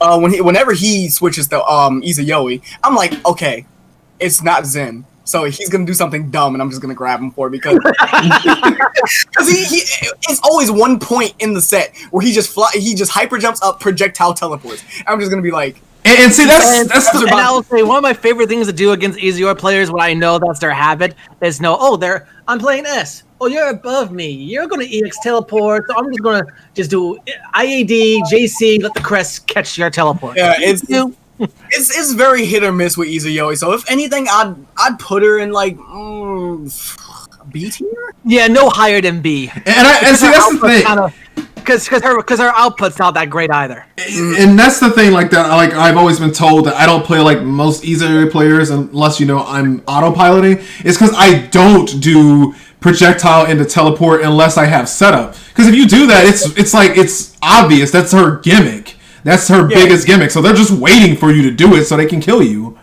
Yeah, like if anything, she's a character that takes too much brain power. And but since this is net play, teleport, projectile into teleport, it's going to mess with people. So yeah, B tier. B tier would be good because of the teleport shenanigans. B tier is fine. Let's see, Jin. He's fallen off quite a bit, actually. I don't disagree with that. I don't. It's true. It's really true. I feel like Jin's very much a hollow shell of himself. Like, no, it's not that he's a hollow shell. He's been power crept. Exactly. And you play Yu-Gi-Oh, so you know what power creep means. He has been power crept the crap out of this game. Yeah, like he's just sitting in the dumpster eating like rotten cheeseburgers. And he's like, I literally made a post because remember back in the day, everyone hated his 6P. It's like, this is a free mix-up. I can't do anything about it. But nowadays, now we know what we're doing. I was playing Batista. I'm like, okay, you're playing Jin. He's Anchor. Okay, I'm going to ignore the point character and just wait for there's the assist laser. Yeah, like you and Batista's one of those characters just power creeping because like every time I play against Mercy's Cake, it's like Batista's one of those characters like that have like lasers where like you have to be careful where you throw out your assist. Yep. His 6P is so slow, it makes that almost helmet to just like even think about. You literally just do it because 6P has that much startup on it. And I feel like that was one of his only good things about his kit, besides like maybe his double hitting like 5P. And his air buttons are still obnoxious. Mm-hmm, and his air buttons were obnoxious. His corner damage was pretty okay, and it led into pretty good Oki. But like, and of course, everyone knows Toga. Yeah, Toga. That's the thing. Nobody is gonna like. If Toga has been one of those things that's been played out so much, if you see a Jin is level 4 resonance, you just sit there because you already know Toga. Exactly, like you're just going straight to chip. Like it's not even a. Okay, gotta play around Toga now. But yes, his is good. One of the few. I want to say it still has invul frames on it against air opponents because that's the only reason I can think of. I keep getting smacked by it. Like the thing is, with Jin specifically, his kit is okay. His assists are very solid. Like his 4P is really good. His 5P, like his 4P is like it's standard 4P. His 5P is Pound Ruby. Yeah, and his 6P is also really good in some situations. But the problem is that he's been power crept, so it just makes it just whatever. So B tier. Yeah, I would say B tier. Put him with his secret crush and waifu, but easier and put him in B. Yeah. I mean, especially since, he kind of like, he still gets to play on his own. So, yeah, I definitely would agree with that as well. Yeah, but I mean, like, still playing on his own is just, okay, cool, resonance, like, Toga, and then, like... And, of course, you can't sleep on the EX Snowflake. That's still a pretty good because it can be very oppressive, too. Like, not a lot of characters can get around it. Okay, so, Jubei. Well, okay. Move the icon first, then we get the Jubei. I'm gonna be real with you. This character goes in A tier, man. I'm gonna be 100. What comes to net play, I would agree with that. See, no, that's the thing. I don't even think this net play. I honestly swear to God think he's literally criminally underrated. He has 50-50 mix by himself. He has good active switch pressure. He has Shiranui, which completely ignores the game. Here's the thing, though. What comes to Shiranui, no, you're talking about the teleport dashes, right? Yes. So what comes to that? I met he was an example of why, and want to explain to people why net playing and offline are such vast different beasts. Once again, previous patch, but when I kept fighting Jubei Merkava, I'm like, oh, good God, I'm never going to block any of this bullshit. Then I fought Light Eyes in our local, because he played that team during that patch, and like, oh, wait a minute, I can block this shit. Well, no, that's the thing. You can block it, but it's actually not that hard to block offline. But netplay, well, no, and teleports are no. Well, no, that's the thing. It's just like in that iteration of the team, it's like sure you can block the mix, but when it's a character like Nine the Phantom, good fucking luck. That character's gonna, oh bitch. You know, I would put him no higher than A. But yeah, no, like he's definitely a solid partner. He has a really good game plan. He has the ability to just. And his B button is like in the air or on the ground. It's like, would you stop moving? I need to hit you. Yeah, like his B is really big and it enables 50-50 mix. Like just him pressing B alone is just 50-50. Because he can either go into Black Panther or the low or the high. And it's just like, okay, cool. He has that in his kit. Also, he can teleport full screen, and he has like his 5A string is a cross up. Like it crosses up, so like that enables sandwich mix just for free. So I mean, I wouldn't put him, like I said, I wouldn't put him no higher than A tier because like his kit just kind of like. I won't say it's free sandwiches because you still got to spend your sys bar for that. But I see what you're talking about. But yeah, but like I said, I feel like he's one of those characters, especially in Netplay, that can just run with stuff like that because people are gonna have a hard time dealing with it. Hey, Zen, things are popping up on your window. I know. It's for some reason it's frozen. I don't know why. Oh. Okay. I'm trying to fix it. Sorry. Okay.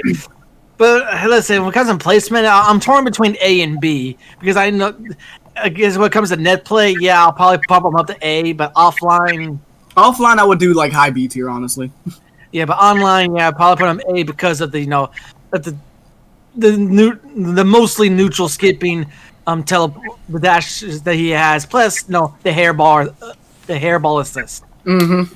Okay, I'm going to make the wild case that Kanji is not D tier. And no, I agree. I agree with you. Oh wow! Oh my god! I did not expect that. I did not expect that. I won't say he won't be no higher than C tier. That I agree with. But I'm telling you, after that last arc Revo where like that one dude was like he played Kanji Yosuke. Yeah, Kanji Yosuke. I'm like, oh my god, Kanji's doing things. I'm so proud. But other than like, then I'm just gonna say this: since this is a net play, reason for these tier lists, he's a grappler. Thank you. Exactly. By its gimmick alone, it puts him higher than no trash tier. Exactly. Yes. And I'm sorry, his DP. Yes, every player's going to downplay like there's no tomorrow. But god fucking damn it, why does it have a guard point? Oh no, yeah, that DP is like. And why does the electricity transfer from the last point character to the active switch character? Yeah, like see, it's like I don't even know what to call it, budget or actually better. I feel like it's still on the same point of Tager DP, but it's still like it's on the same level, but they have different reasons why they're on that level. Yeah, but it's still like Kanji, he can't be in D tier because he still does things, but there are characters that just invalidate him. Yeah, exactly. And again, it takes a good pilot in order to actually use Kanji and a good team. So that's way too much for online. Sorry, Renix, but we're spitting truths here right now for netplay reasons. let me just be the one of many to say. Every time I go against a Kanji, I don't care who you are, if you're a top player, I'm always looking for flying retard. No cap. I would literally sit full screen against a Kanji and wait until you hyper jump flying retard. I will anti-air the shit out of you. And Arson Angel, he's another really good Kanji player. You forgot about Alex, or Pundaduns, or as he likes to go by. Oh my god! If you don't push block his B string on block, you just fucked yourself. Yeah, but that again boiled knowing this dude that's really good. It still boils down to right pilot. But yes, as I know, just being a grappler alone and the nature of his DP, yeah, he ain't D tier, but yeah, he's C tier. Okay, so you're not gonna get much argument from me from that, Zen. Yeah. So let's see. Labras is. I'm going to start and say C tier. Our New Yorker. I don't see her being higher than C. She's got a great gimmick, but she doesn't do anything. Yeah, that's the thing. you really need to build a team around. She's one of those characters where like you need to play her very patiently, but if you do, okay. I've actually fought a fair share of Labrys's recently too, and it's kind of made me have a better opinion of her. Yeah, no, like she's definitely like. Trust me, as much as I wish Shadow Labrys was and wasn't in this game, she definitely does not play like that. She definitely has to hold back because like a lot of her stuff isn't as good as it was in P4AU, but it's still like. If she has Red Axe, you have to be very, very careful. Agreed, absolutely. But even some of them, kind of her mix-up, she does have a, you're a zoner? Okay, I'm going to ignore that. Yeah, like, she does have a lot of good mix, like Guillotine Axes. I don't think she doesn't belong in C. I think she'd be up in B. You think? Yeah. Because, yes, she has a natural overhead with one of her specials, yes. Okay, and then with it being in net play, so I can see the case. I have criminally like caught some games where like somebody just got caught with just a low block string into Guillotine Axe and like they just died for it. So I mean, like in between that and let's not sleep on her assists. Her 5P is what it is. 4P is actually a really good 4P. Honestly, it's not on the levels of the best ones, but it's up there. Yeah, but there is one of those you don't think much of it, and also you get caught by like, oh wait, what? I mean, but that's the thing. Like, she does have glaring weaknesses in her kit. Like, everybody underrated. Like, her JB is still really good, but it's just like it's still slow. Her 6P is. Let's not even talk about that. It doesn't exist. Yeah, she's not slow in anti-air too. She only has 2 assists. And it's a lot of work to build up her. It's a lot of work to manage her pretty much because.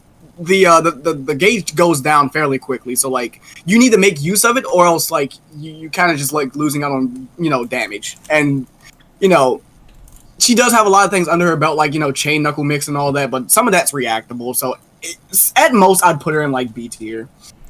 Okay, I can, like I said, it basically just comes down to her mix, but her own gimmicks and her kit kind of hold her back. So yeah, right. So, okay, I can see it. Because, I mean, it's starting to seem like the theme here is that if a character is in B tier, it's because netplay helps them or it makes them an actual character. It seems to be like that's the theme so far.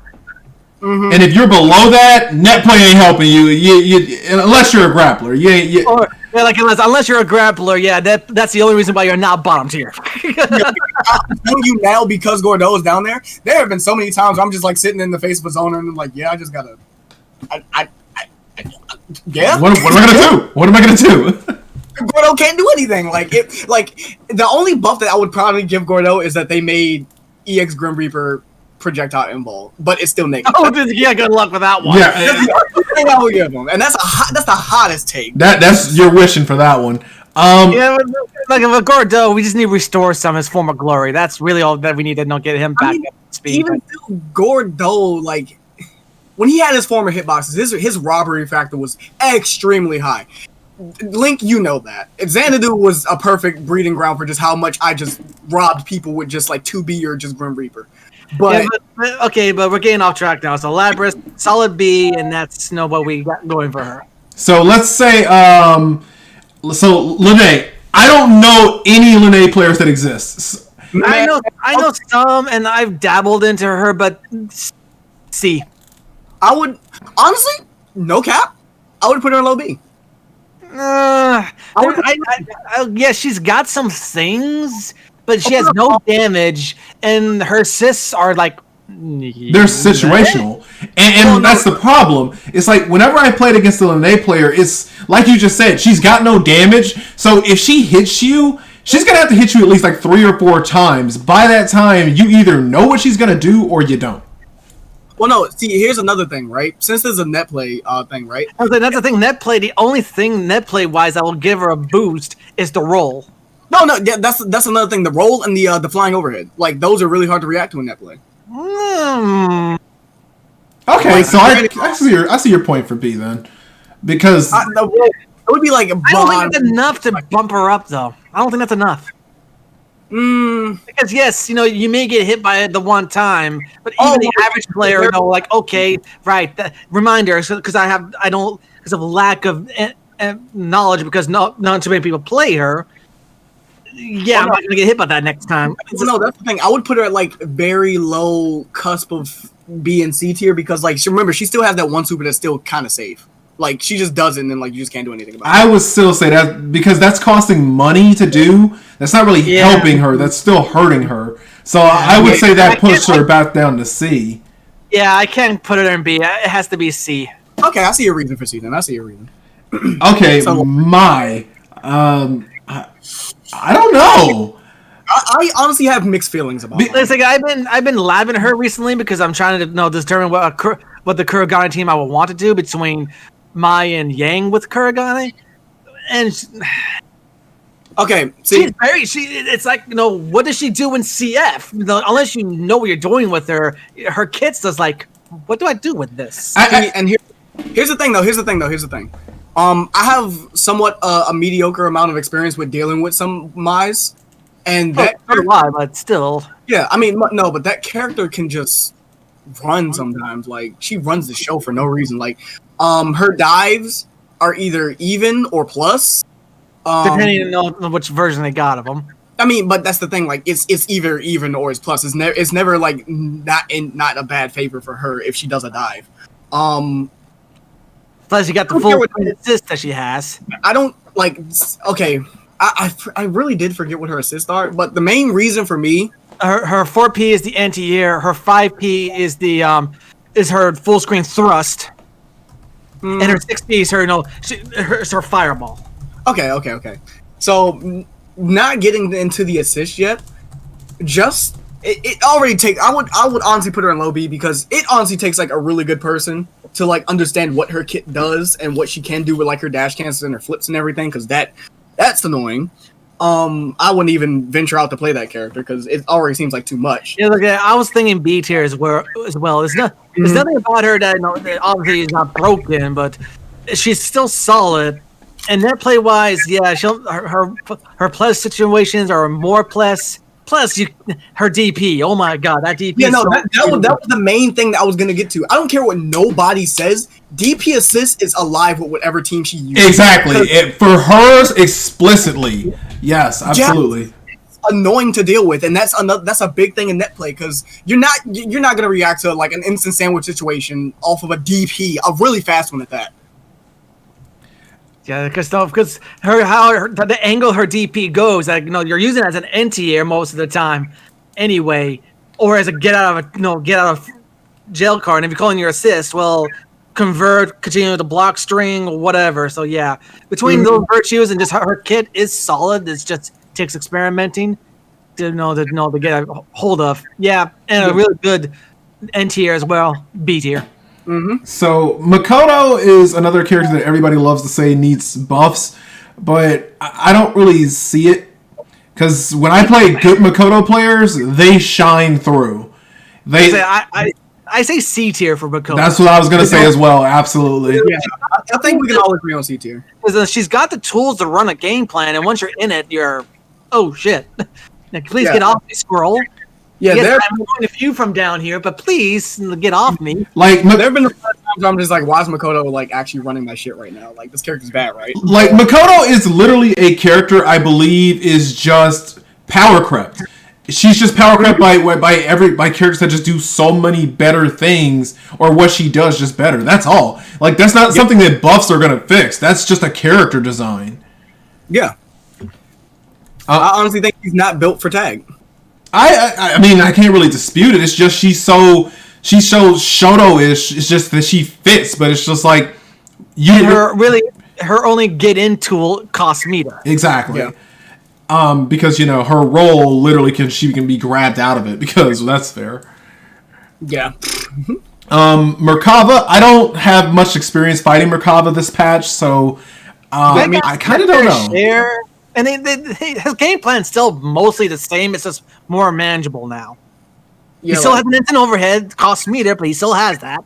As it used to be, I believe, consensus was high A, low S, and now I'm saying he's a solid A or low A. That was because of his JA not having the appropriate boxes. That's why.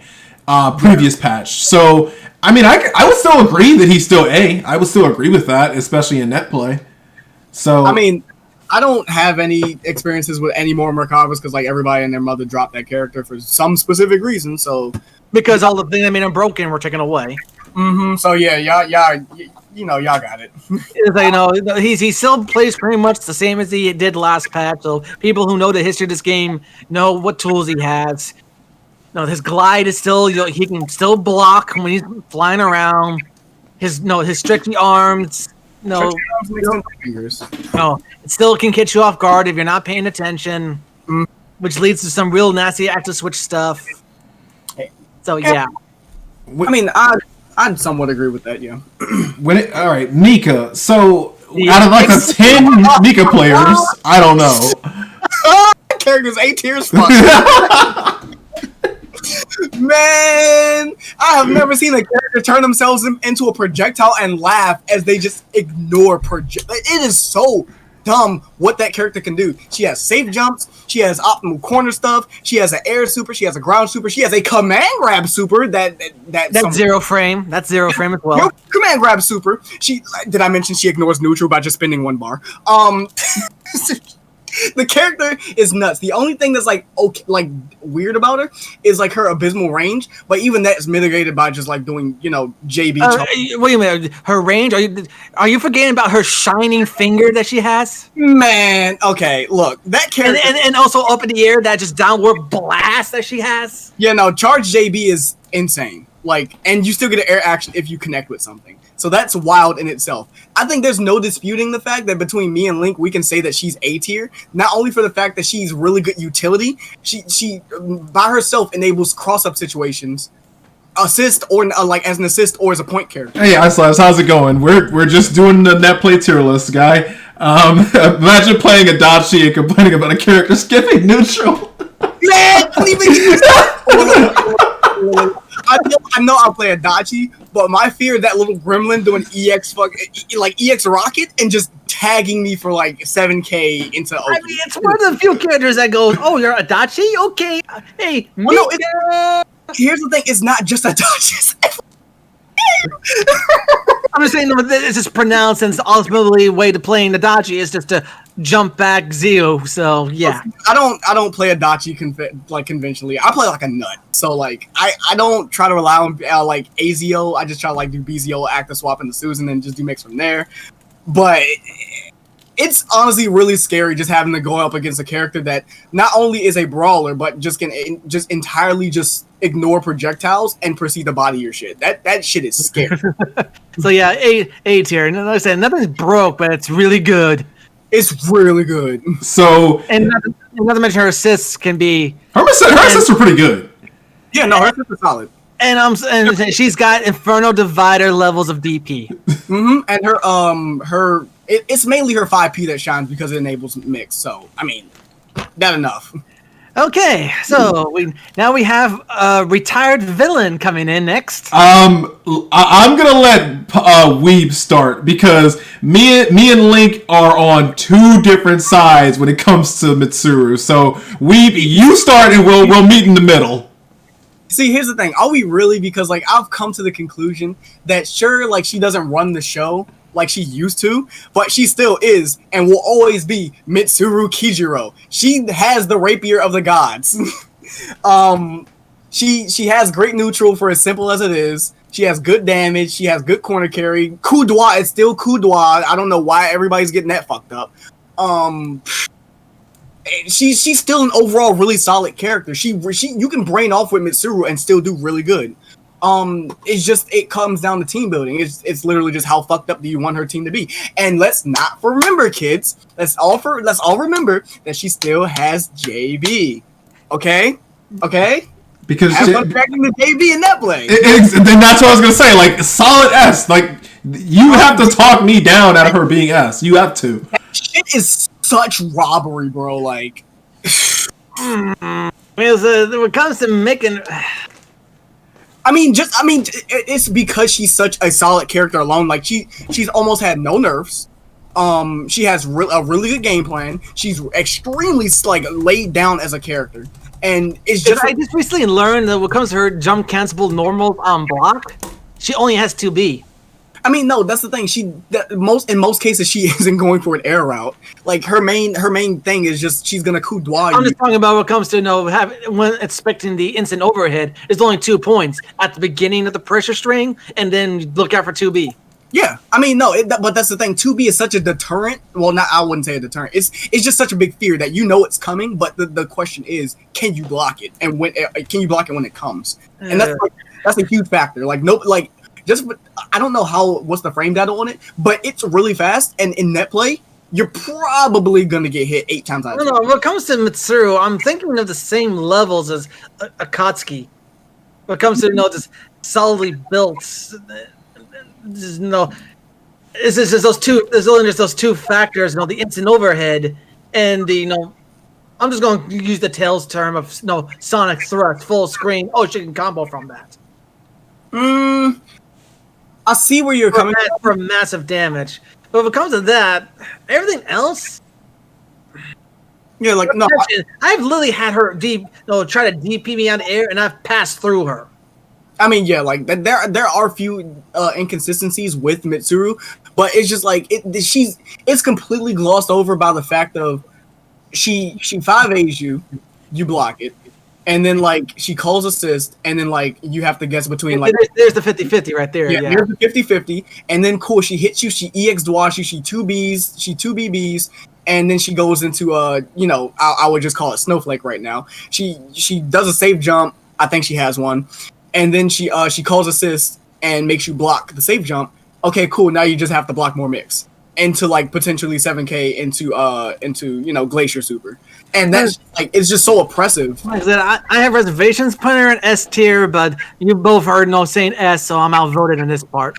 I mean, he pretty much covered everything I was gonna say, and especially when you add in the fact of how good her frame data is, that's what makes all this worse. And then on top of that, you combine it with her assists. It's like I can't put her anywhere lower. Like not to mention one of the best round starts in the game. Yes, and it's not like Weiss's flawed round start where you can like literally 2C it. No, the hitbox literally just says no. And that's the thing that I want to go back to what Zen was saying. The frame data, her frame data is not only good, it's variable. There's a player at our local scene, his name is Ray. He made a chart of when and where which coup droit is plus and was negative, and that is just a knowledge check all the time. And I think it's on Dust Loop, isn't it? The more points it gets. I'm not sure if it's on Dust Loop actually. If it is, I'm positive. It's not. I doubt it's not. I doubt it's there. But no, like it's the fact that it's like her frame data can be very variable. So like it's interrupting her strings and doing that. It's really hit or miss, and that's really dangerous in a net play situation. All right, so yeah, a split decision. Mitsuru is S. Yeah, just by like a few things, but she's still extremely solid and annoying to deal with. Yeah, it's Shirogane. Yeah, it's not on there anymore. But yeah, let's move on to Shirogane. I was trying to play her, and I don't play her because she just doesn't fit the way I play. See, love the girl, but I have mixed feelings from one person and one person only, and I'm pretty sure me and Zen know whose that is. Shadow Teddy. Of course, look, I would put her in high A tier mainly because of the fact that instant kill. It is plus her projectile is like A tier, not because of the instant kill mechanic, but the traps.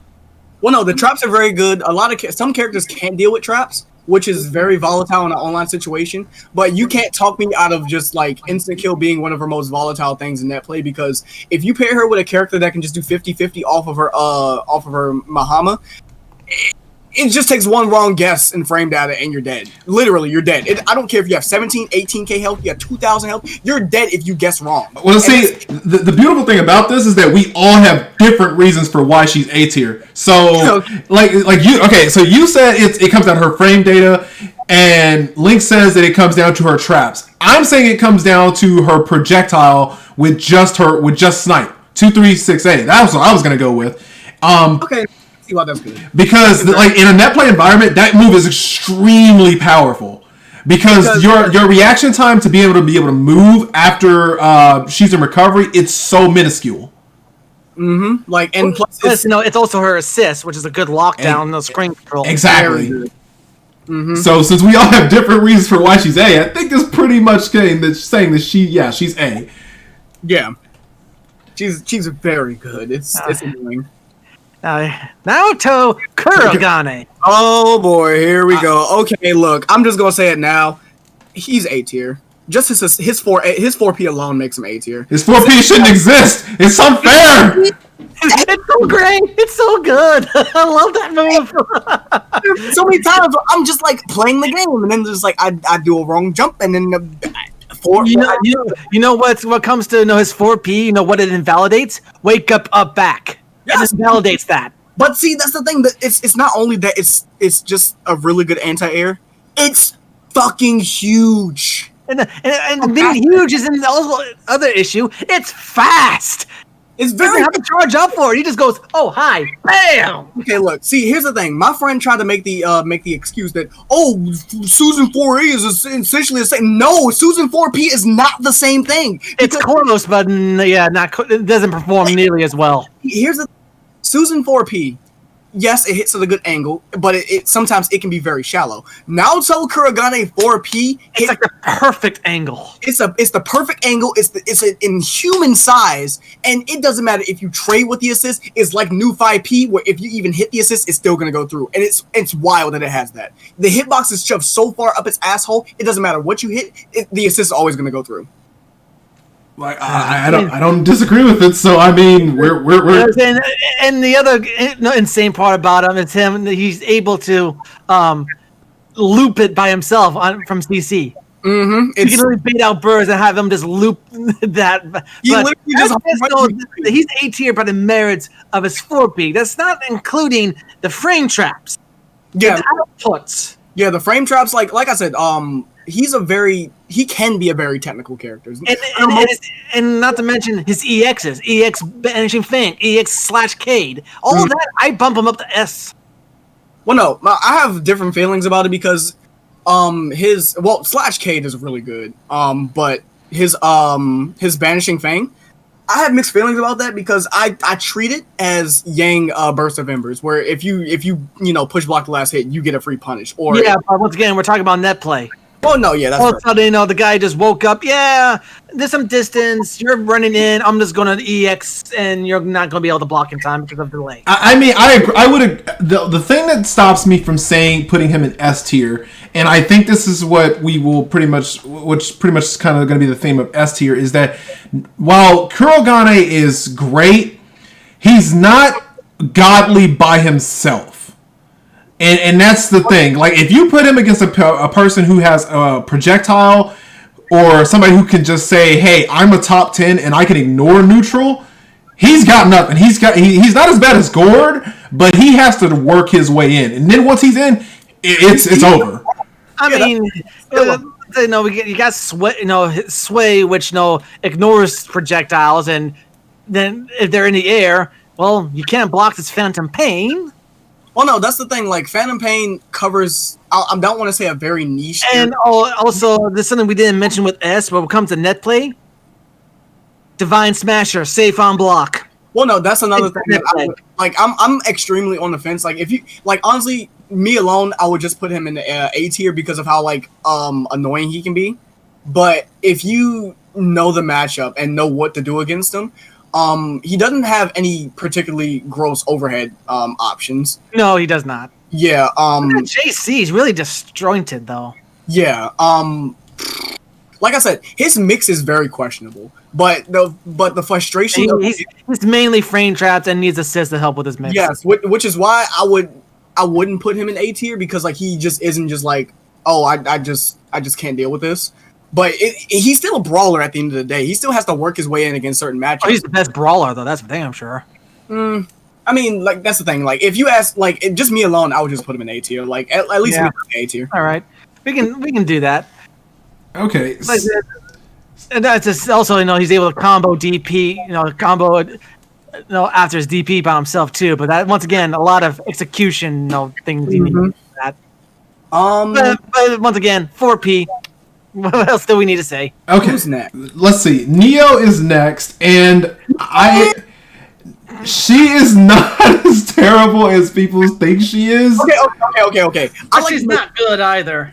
I like to make jokes about why is Neo a character, when in reality I actually do like the character and how she functions. Honestly, I would put her in C tier. That's what I was going to say as well. I was going to say the same thing. Deserve the seat next to Gord because she does have some fucked up shit. And like a super command grab that doesn't flash until It doesn't flash. Granted, it's like -100. It still has no super flash. Like, so it deserves a C tier. Like, to answer VMAX, what VMAX is responding to, he says, is like, she's not good and their players are even worse. Like, you're not wrong, but it's like there are like probably like 5 good Neo players that are just holding up the character for everybody else. It is literally that is the situation. Neo is a case of literally Arc System Works seeing what they did with the other Ruby characters and seeing all the vile disgust that the fan base has. Like, well, let's not overdo it this time. The foot was on the brake for Neo so hard that they didn't want to overdo it by making him so good that they went the other way. Yeah, you know what? I think that's actually true. That's actually true because there's not much a case you can make against that. They were so scared of making all the Ruby to make another broke as Ruby character. Like, okay, guys, let's try not to piss off our fan base and let's just hold back a bit, like what we want to do with this character. And it got to the point, like, sir, Mr. Morrison, we kind of went too far the other direction. And he's just looked at him and said, "So." She's too niche now. Okay, so do we even need to talk about 9 being S tier, or can we just skip her? Man, just put her in S tier and move on. Alright, as long as I'm not the only one. Fuck that character. She's hot. No. In both cases. Okay, so Noelle, I don't think she's D tier. I think she's at least C, because if you don't know play helps her drives a lot. Exactly. Her drive is extremely annoying, so I'd put her in like mid C tier. Like, Noelle in net play is literally one entire knowledge check. Yeah, that's pretty much what it is, and that's why she's not with Gord.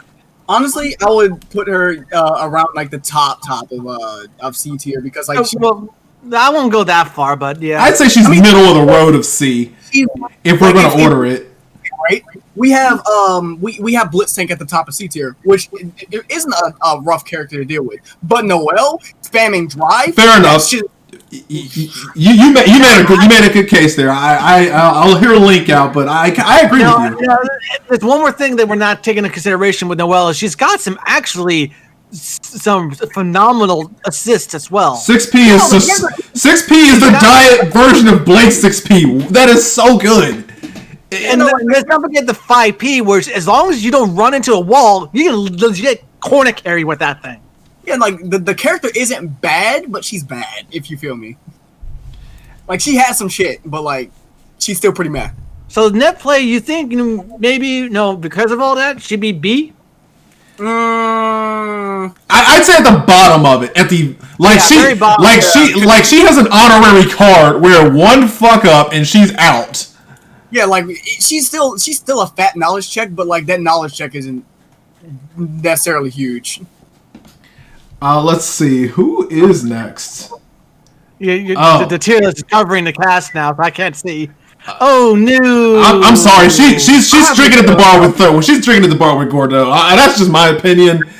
See, that's the thing. I have very mixed feelings about her. That's because we played Dory Avis. Yeah, I have very mixed feelings about this fucking character. Because regardless that she has, she's a resonance monster. Once you get that's right. That's right. You have to hold everything because there's nothing you can do. And not for 6P, it's one of those. Yeah, it's got some startup, but you let that thing rip. Yeah, you need to be mindful of what you're doing, or you're going to get smacked. Yeah. And one thing that really sets it above for me, Like, sure, she isn't like the worst thing to deal with in net play, but then you have to take into account her 5B just going off at all times and just it's essentially like a neutral Shirogane assist. Sure, it isn't big, but it's always gonna go off. Literally, there's no situation where her 5P is not gonna go off. So basically, what we're saying here is that she's not she's not D tier, but net play helps her out just enough to put her in C. Like right below Neo. Right? Yeah, I would say that. Oh, okay, I can agree with that. I mean, because net play helps characters be a little bit better overall. I would say she's like budget Hilda in the sense of her full screen zoning is like it's very linear, but if the pilot knows what they're doing, like we know very well. And unfortunately, her drive starters are even worse in scaling than compared to Hilda's B button. Mm-hmm. She can be very annoying to deal with, but not too bad. So yeah, bottom like somewhere in C tier. So. And I'm sorry, they still haven't given her lambda colors. She's no higher than C. Fair enough. It's a crime she doesn't have that color palette. Oops. It's a crime that we don't have anything that's just add-ons in the game, like fucking Persona 4 sunglasses. Anyway, so yeah. New C, bottom of C because netplay allows things. Then especially when it comes to our Arc Panzer and our teleport, the teleport that can do some mix-ups as well. Yeah. Okay, so let's see. Next character is Orie. I'm gonna say solid A.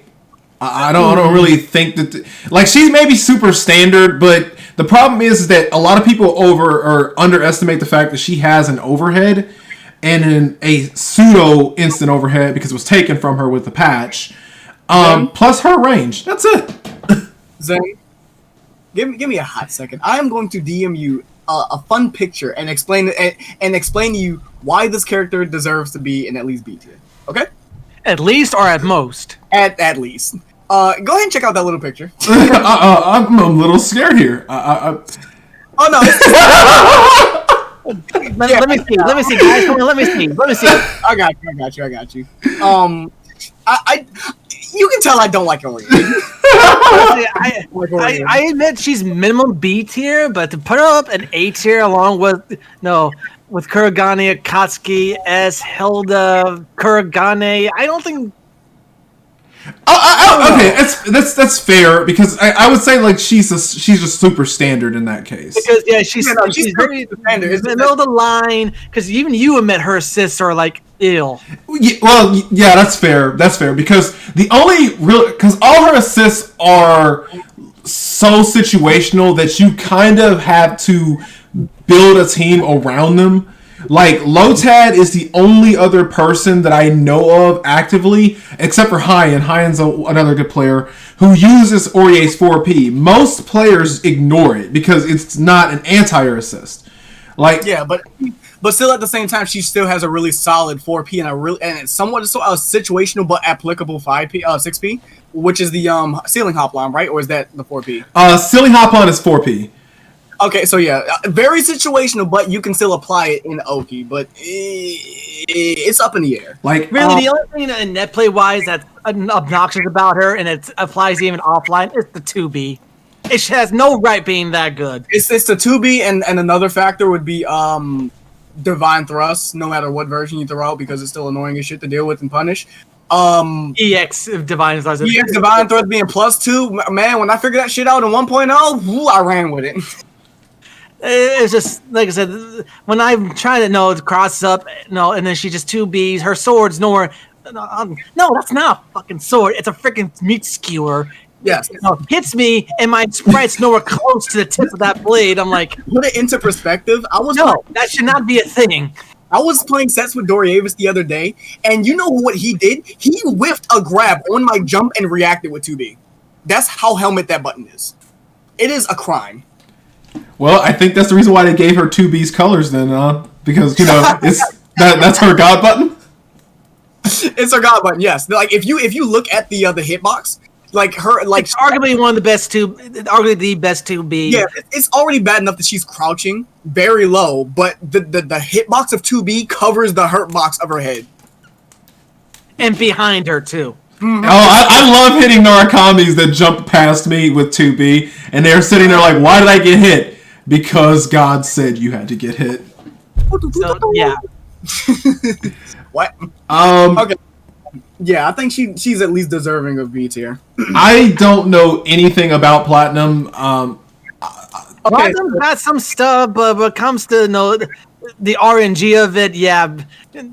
Here, while Gordell's having his beer, you can have some milk. Maybe you'll fill out like you want to. Like I know that she can like run solo mixes on you in the corner, like high low, but the problem it requires EX Swallow Moon though, I think. No, yeah, I don't think it's.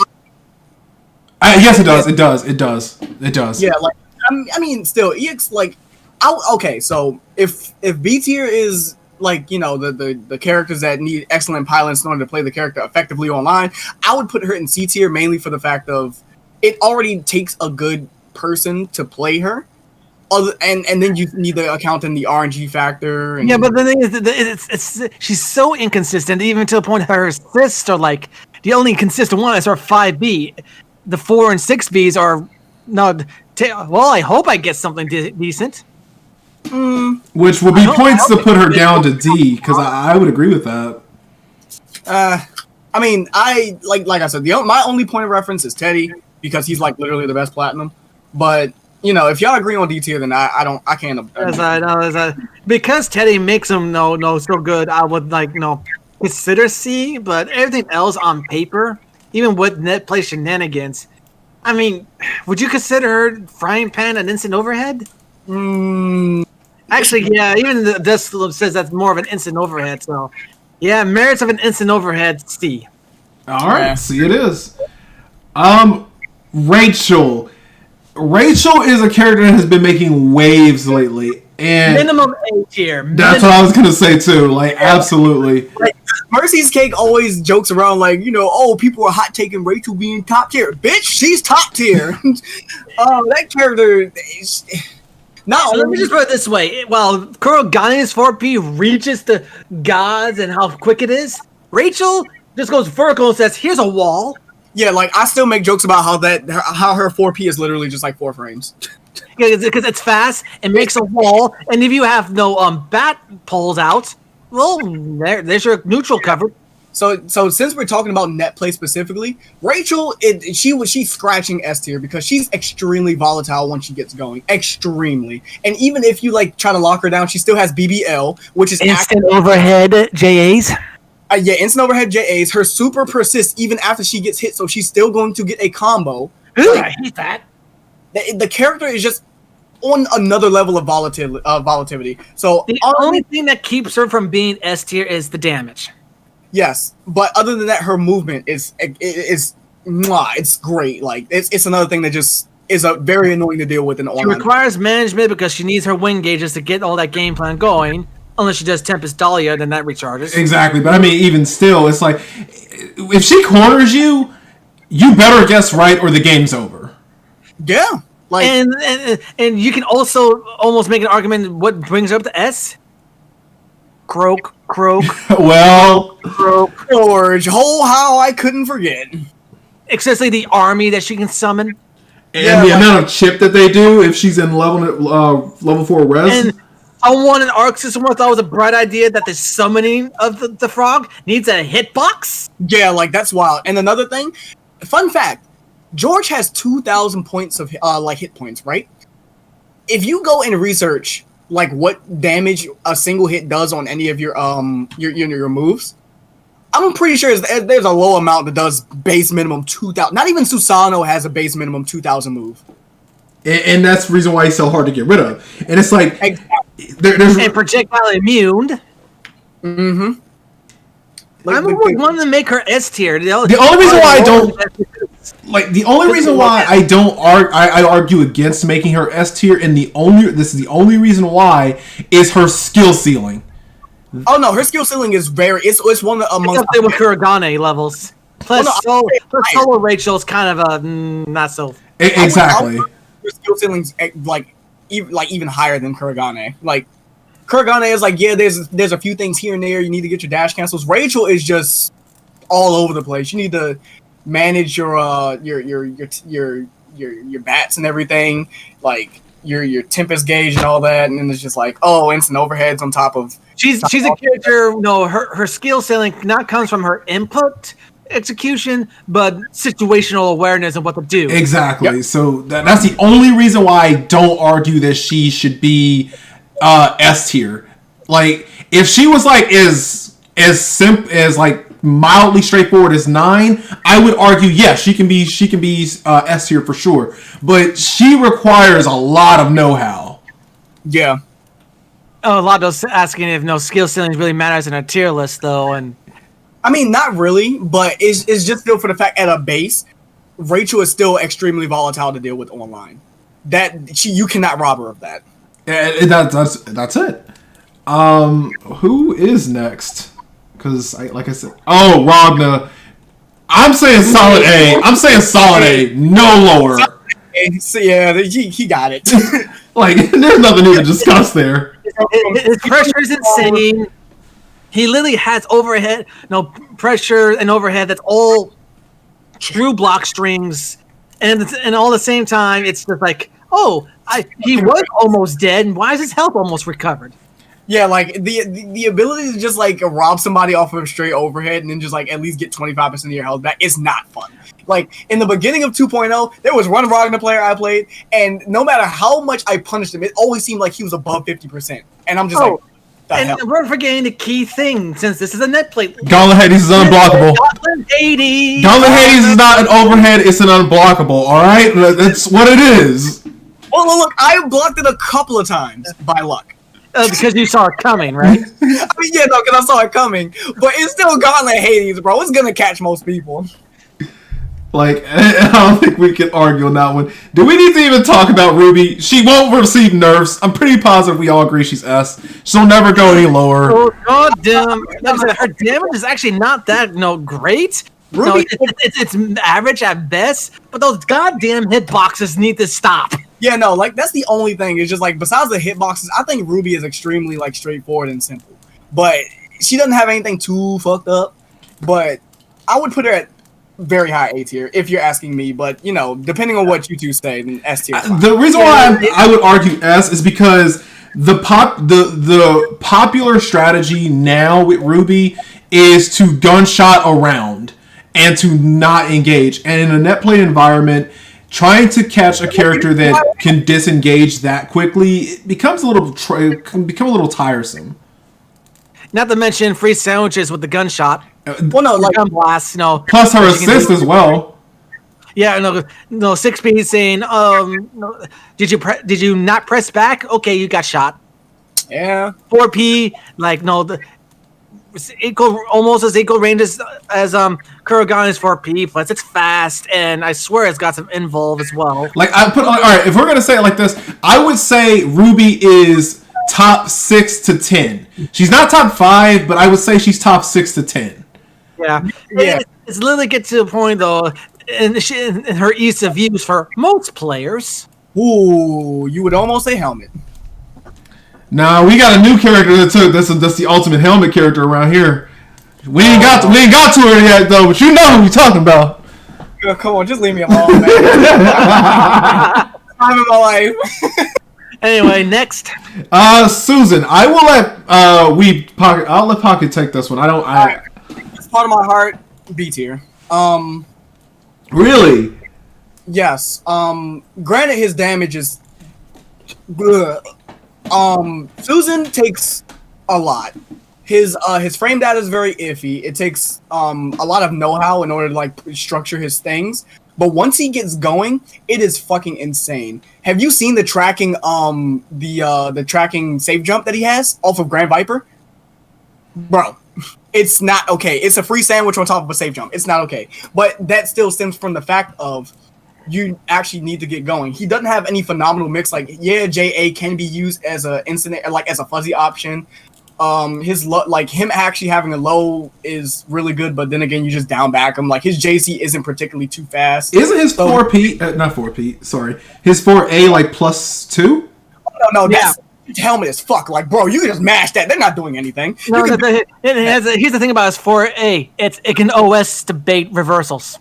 Yeah, that's the thing. Like, it just baits reversals, but like that's the B tier. like it takes for me. It takes the right person to pilot Susan because everybody just can't just throw out a non-frame 5A and just be comfortable. That it's not. It doesn't feel right. I want to put up an A tier because hold the tools. He's got to eat. He's got a command grab.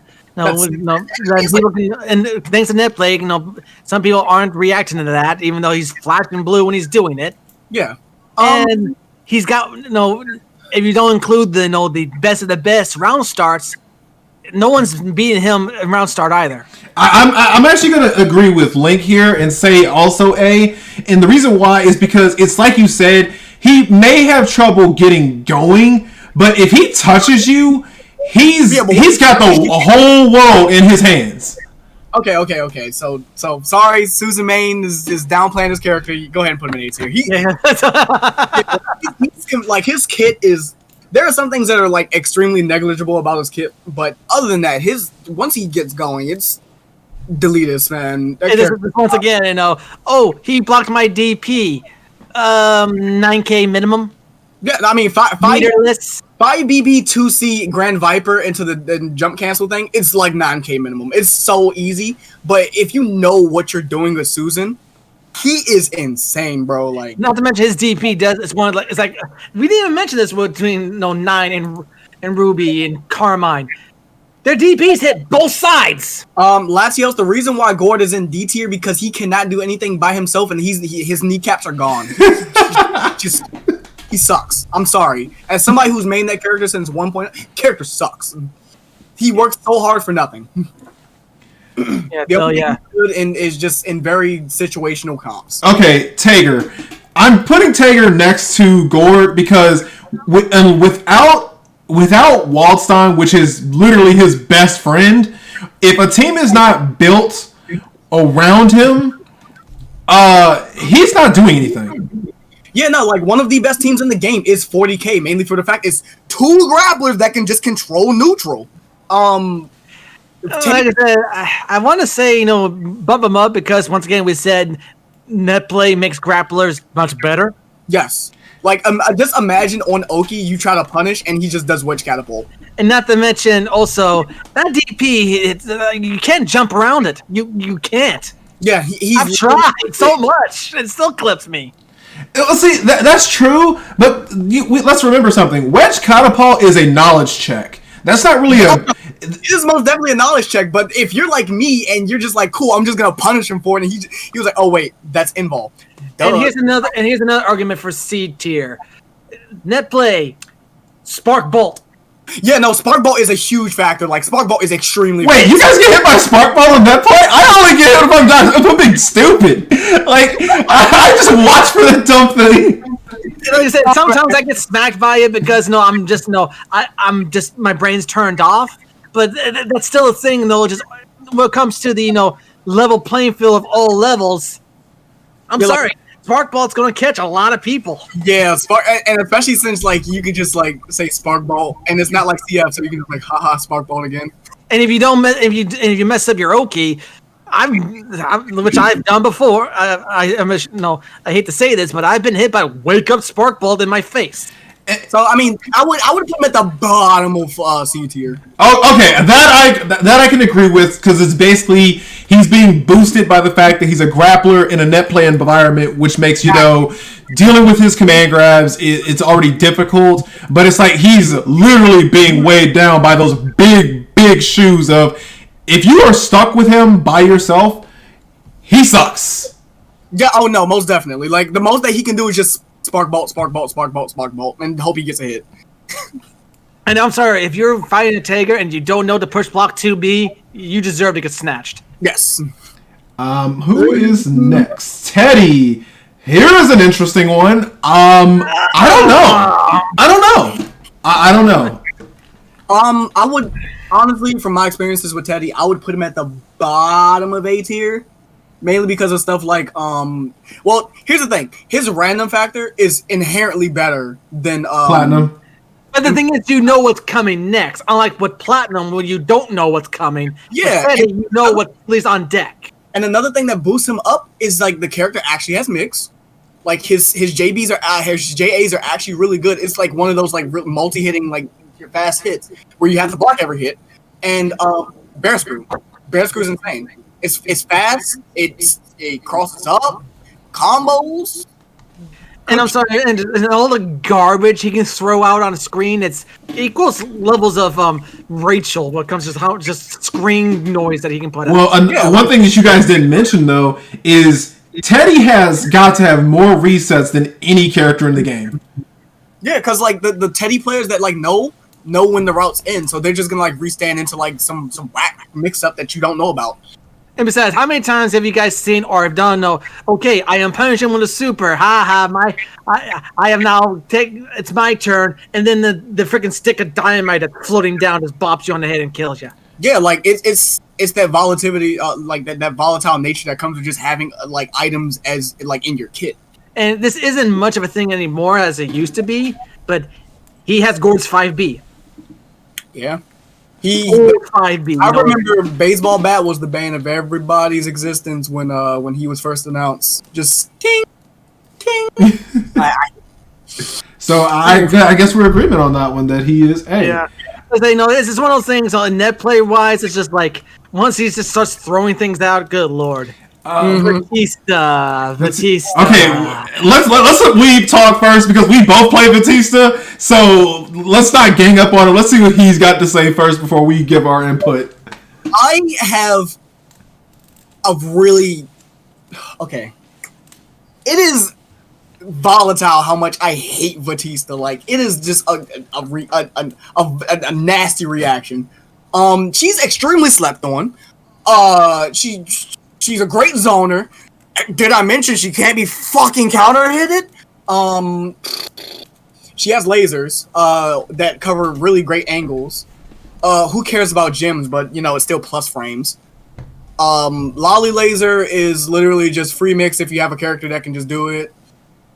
I don't like the character. I don't like as a Unga Bunga gorilla. I hate the very existence of her. So where would you place her?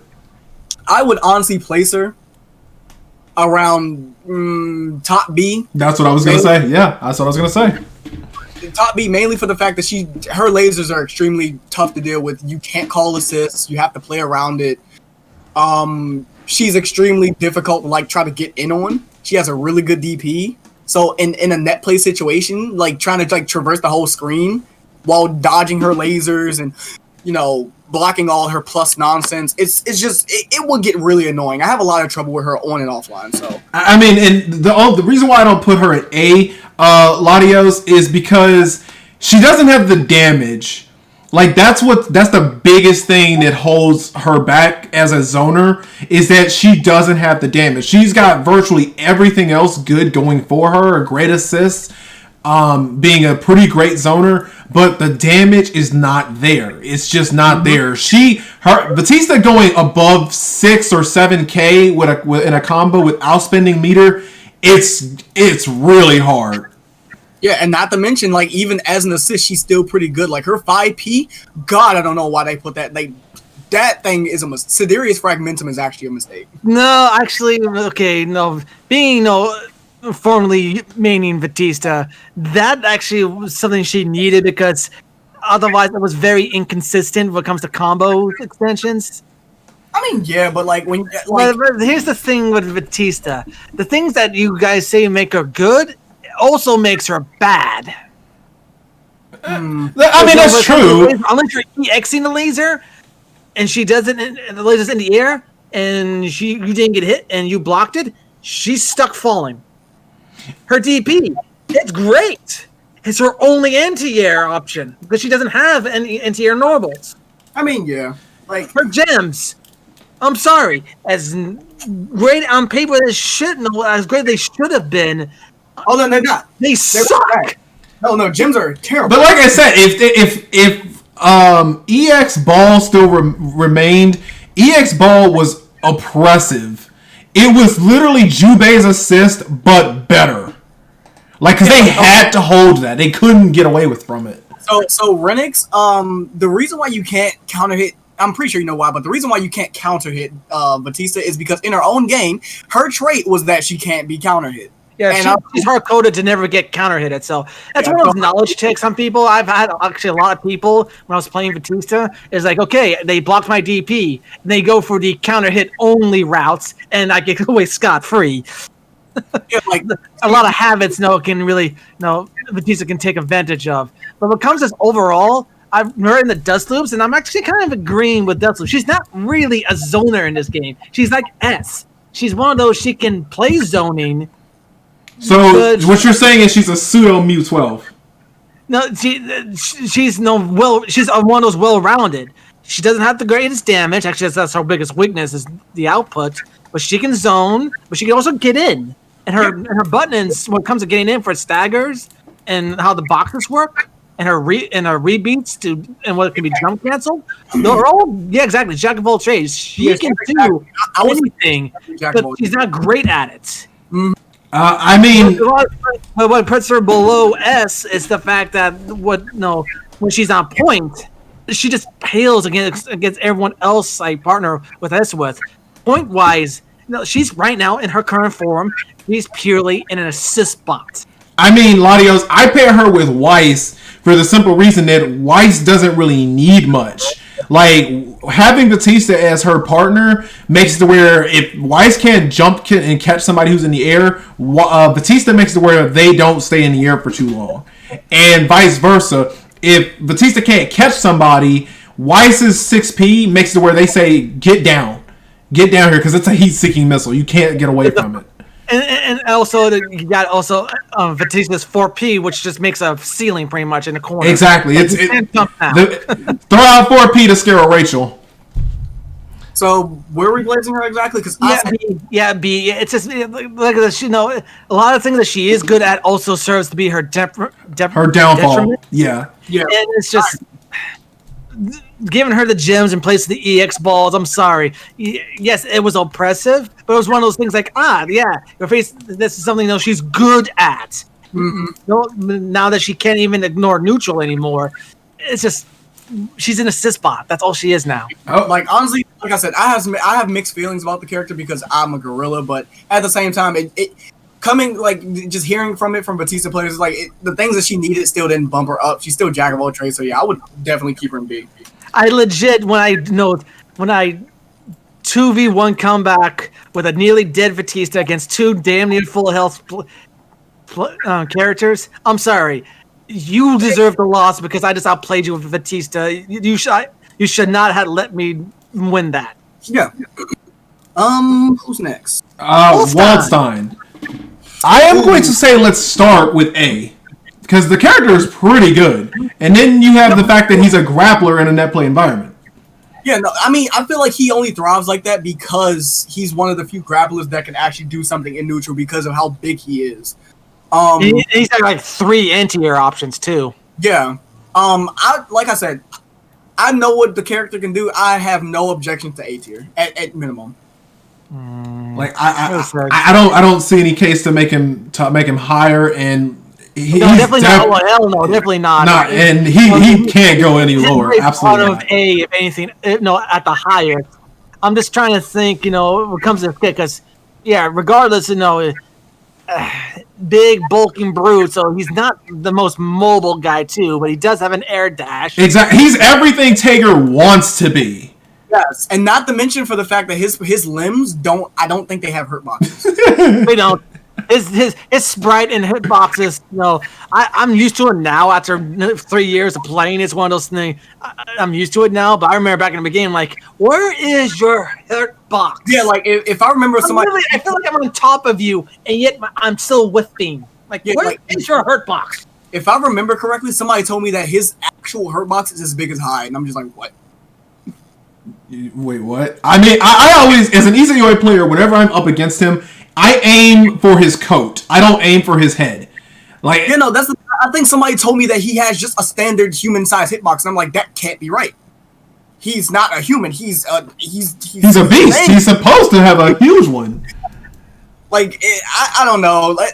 Everything's up in the air, but the thing is that character's just in a net play environment. He's so weird to play against because he's big, but you don't know where to hit. You don't know what's hitting you at what range because his claws and arms don't have hurt boxes, and it's just. And I'm sure we've all thought we were at a safe distance. No, okay, let's figure out what our game plan is, and all of a sudden we got freaking swiped. Yep. Absolutely. Mm-hmm. So let's see. And the fact that his claws also destroy projectiles is another feather in his cap. Absolutely. I don't even know. Like I said, everything he is everything Tager wants to be. Just better. 4-1 out for the homie. So what comes to Weiss. I am going to, as the Weiss player, I am going to say she is an A tier, wishing she could be an S tier. Yes, and as a Weiss pocket, that character can do some things in a netplay environment that she just can't do offline, and it's just like, damn, I wish she was always this good or could be this good. Cancels are nice. I'm sorry, one of her supers is invalid. Yes, can we not? Why am I being attacked right now? One of her supers is invalid. I'm sorry. I mean, how many times is one of those you do it either it whiffed or it clashed with something or it just flat out loses out? I'm seeing cases she supered second, so by rule of supers she should have won and yet she lost. Too many times to count. That's why I don't do that move anymore. Her glyphs though can really her glyphs being like a 3 to 4 way. Can't dodge this, everyone. Yes, yeah, that is exactly the problem, Adios. That is exactly the problem. Can you dodge this? Yes. Dodge it. I don't need a dodge. I'll just overpower it because it only has one hit for activation. Once it clashes, look at all this pretty ice. I think it has 2 actually. I'm pretty positive it has 2 because Sparkbolt goes straight through it, and Sparkbolt I think has 3. Oh my god. But because I know it clashed with S1. I was playing in a game once, and an S player had did one projectile and took only half the damage. I was like, wait, why did you only take half the damage? You got smacked. And I was like, oh right. He clashed with part of it, that's why. But as the justification, in case anyone wants to watch this video and actually understand why. And unfortunately, Weiss is stuck first. Yes, I have one of the best round starts, unless this matchup happens. Right, so... She in herself, sure she has a Mitsuru 5A, but it's not exactly a Mitsuru 5A because you cannot crouch Mitsuru 5A. Most characters can literally just 2C it and beat you round start because it just has that big of a gap underneath it. Right, but here's the thing though, Weiss can fix that with her 4A, but even then, some other characters like S can still beat that. Well, 4A is if you know if you know the matchup. Which like the justification, so everyone understands why I'm saying that she's A tier. She's got she's a rapier character, which means she's got great reach for speed, black glyphs in a netplay environment, especially the 8A, which is the cross up overhead. If you don't know what's coming, you got hit, you got popped, and it's a done deal. Especially, there's something else that we forgot to mention with some of these rapier characters, and I'm going to a lot of these top tiers. Oh, I'm going to go for a throw. Oh, you broke my throw. Who's at advantage? Yeah, that's actually true. Because believe it or not, at least online, I know at least online, Weiss beats Narukami out of a throw tech situation. Oh, I can believe that. Because I have played against a lot of Weiss characters Weiss players when I'm Narukami, and I'm like, no, get that grab out of here. I play Weiss. I know when you're going to go for a grab. Tech it. They match 5A. I match 5A. I get popped first. It's only when they hesitate do I win. So Weiss has a lot going for her. Plus, the opportunity to punish her really small if you don't know the matchup. That's why she's A. She's solid. She's Akatsuki levels of solidness. There you go. It's nothing broke. Who is next? Don't get caught. I don't want my stuff copyrighted. I ain't saying her name. Who is it? It's just a lot of this is just categorized. It's not. They're not ordered at all. Okay. This character. It's not ordered yet. We can order it later, but we're just trying to get everybody on the screen first. This character deserves to be in the S tier. No cap, no folly. Agreed. S tier. I'm sorry. Were you expecting me to argue against that? Were you expecting me to say you were wrong? Okay, cool. I'm glad we're on the page. Next character. Let's go. No. Let's just put it this way. Yes, her armor on the ground weak to foot properties. In the air, nothing. She has air armor properties. In the air, yeah, I'm sorry. Her JB is pretty much I am free to approach now because there's no such thing as air throwing in this game. Why can she armor through bursts though? That's what I don't understand. Because her anti-air no longer has anti-air properties; it's armor properties now. Oh, that's just stupid. Which, if you talk to Shinku, they said that's more of a nerf. But I'm sorry, even high-level players aren't going to know how to deal with that. Yep. Right off the bat, that's a very niche situational. You're fishing for that situation to take advantage of. Yep. I'm pretty sure 5B lands her in S tier easily because that thing is highway robbery. Oh, and she has the pause button of I burn. Yep. Pause, but she has a pause button that literally just gives you Blackhawk Stinger if you have 2 bars, which is not fun. She has immaculate corner pressure and safe jumps. She has good frame traps. She sometimes can just completely just say fuck neutral because I don't know why they gave her anti-projectile properties, like armor properties. That's dumb. Wait, Yang invalidate counter DP? Yes, her being able to armor, she can invalidate Liz's DP in its entirety. Like, I cannot DP against a Yang player. I cannot. It literally is a death sentence if I do that. Yes. Not only that, she gets a damage bonus when she burns, and the character just is so bloated and not okay. I love her, but Jesus Christ, man, like I said, she's just bloated. Like I said, no, what the catch she has, very solid, but too much armor. Plus, now with the buff of, oh, you activate my armor. Now this punch is my resonance version of it. Yes, a semblance version of it. Oh no, not to mention that they kind of buffed her in the sense that if she armors through something, she throws back a little bit of the damage. So, yeah. Yosuke. A tier. Oh no! Oh hell no! No! In that play environment, he is solid. He is bottom of the S tiers in my opinion. No! I forgot. Yeah, we are talking about that play, man. Moonsault is BS online. No cap. No, my issue with no moonsaults. It's not even online or offline. It's the fact that why are you able to steal the corner? Yeah, no, that's whack. Like that character just puts me at like every time I see somebody with a Yosuke avatar, I'm just like, I don't even want to deal with this. I'm gonna have fun, aren't I? Like, I'm so glad I play characters that have zoning capabilities, so that way I can just stay away. Like, that's not as good as Azio is. It literally doesn't stop that little gremlin from just running at me.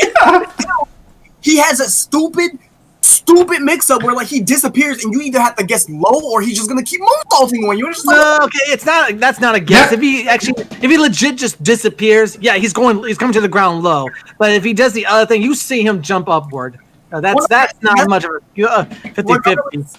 Regardless of it being a mix-up or not, it's still like a low you have to deal with. And it's just like, bro, you disappear. Can I punish you?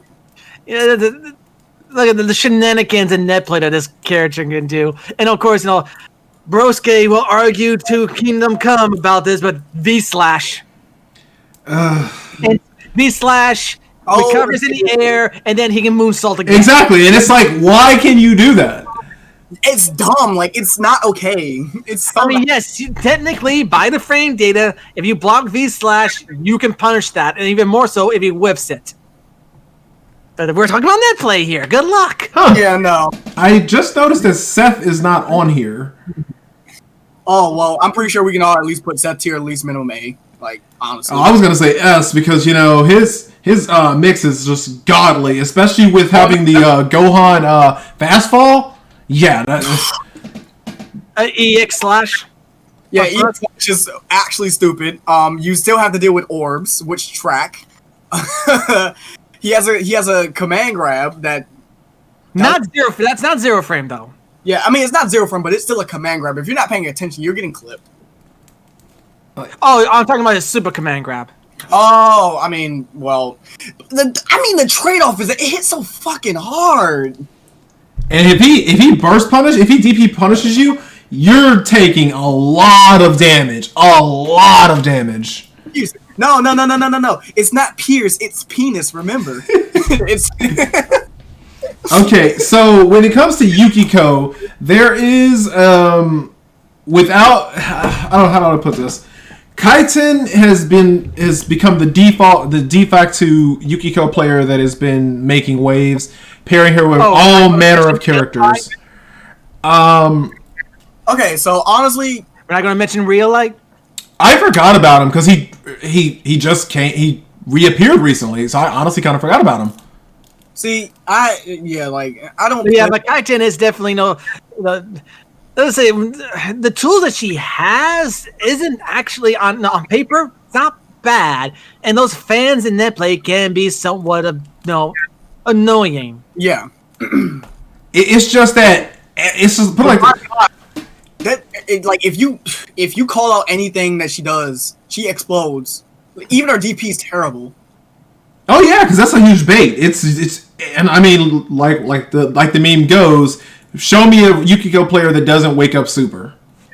Yeah, like dude, Yukiko's wake up Miragidan all the time. I mean, let's say because she gets a lot of mileage out of it if it connects. Because they're so known for that. You see two bars like, okay, knockdown, safe jump. Are you going to super? Yes. Okay, I'm going to super back now or DP back, depending on your character. Well, no, that's the thing. It persists even after you get the hit. So I mean, like. You still have to block the rest of the Miragidan. So at that point, she's already back at that comfortable range. She's back in. And she's very hard to push block, too, because she's like... She's a person. As Snow Angel would say, she's a persona. So, So with all this being taken into consideration, the one thing we didn't talk about is her assists. Her assists are so hit and miss. Her 5P is serviceable. Her 4P, like Aurier's 4P, is situational at best. What's her 4P again? It's Dia. Sorry. Her 5P? Her 5P is just a one-hitter quitter. I know her 6P is the big Phoenix, but what's the 5P? It's like the ender of her super, basically.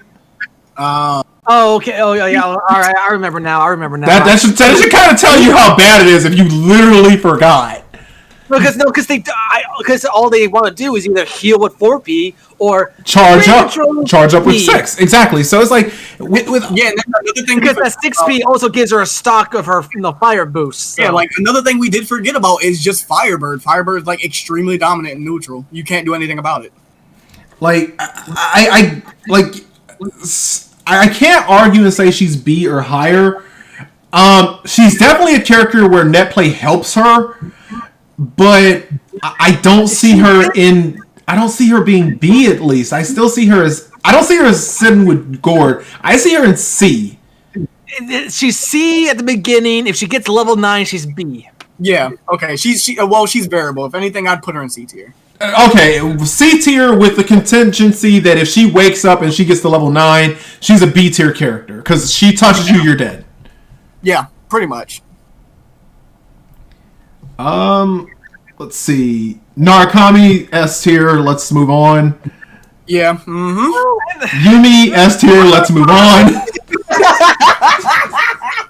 What comes to the Narukami, because I figured out why Japan doesn't think highly of him. Is it because that once you've seen his block strings, you pretty much just know what to expect? Between that and what's his real mixes? That's the same problem I have. It pretty much comes down to he has everything to allow his partner to play the game, and that if he's by himself, he's not afraid to spend money because he knows he has the damage, he has the lockdown, he has everything he needs to play by himself. Yep. Yeah, between that, yeah, he does. Like I said, except for with the mixes, which that's where the partner comes in. And that's where where he can do the JC into whatever he needs to do for mix-ups. And another thing, unlike Adachi, he can actually proceed to just pressure you from full screen because his 5A initiates into his 5B, which can't be push blocked. Sure, you're gonna push block Narukami himself, but Izanagi's still gonna be hitting you despite the push block. So that's still enough time for you to call, a 6P and go back in to do the same thing. It's that constant pressure that he has. And yes, his ZZ card is definitely I've stolen a few games and I've done enough back tech, wake up, see Zeo card just to know. I caught you running in. I'm not gonna lie. I've caught a lot of people. I'm like, please do something and not watch what I'm doing, because I'm gonna hit you in the legs. It's Zeo card's highway robbery. I literally, my first day, I took my Narukami out onto the Netplay environment, and literally, two people in, and I steal a victory in Resonance by doing EX Zeo to Zeodine. They're like, oh, I just win, thank you. Okay, so the last character is Yuzuriha. Seth was behind Yuzuriha for some weird reason. I don't know why. But we're saying Yumi is S tier because high damage, good buttons, a good assist, carry on. Yumi just the gross. No. So where do we place Yuzuriha? I want to say she's A tier, especially online. I definitely do too. Yeah, she's definitely minimum A tier. She's still a really good character. She's just not brain dead anymore like she was. Yeah, like she's not what she used to be. At the beginning, she was good. Everyone hate fighting her, but there was a skill ceiling to her. Exactly, and now in 1.5, they go, oh, let's just JBB loop, JJB loop until the skill that required her to be actually good is no longer there. God damn it. Yeah, and now she's back where she should be. I mean, but she at the same time, she still does, in a sense, invalidate neutral. So, I mean, not as much as she used to, since you really have to be in stance to do it, but they gave her more ways to go into stance. Okay. Yeah, no. Yeah, so, I mean, I would put her... But her normals are still slow. No, she's not mashing out on anything. Mm-hmm. Her 2B can't gatling into itself. Sorry, 2A can't gatling into itself. She doesn't have a 4A, so... Okay. I don't know where to put her exactly. She's minimum A, but not good enough to be S tier anymore. Just because of her game plan is what it is. Needs a good partner to flawlessly execute it. Because I'm sorry, if you're doing teleporting solo with Yuzu, you're probably that's a knowledge check. That's a knowledge check. If your opponent doesn't know, then yeah, that's free. But if your opponent does know, buffer direction of a super, and you'll bop her out every time. I think as soon as you see the first sword draw, and then you see her disappear. If you have to meet her, input a super direction.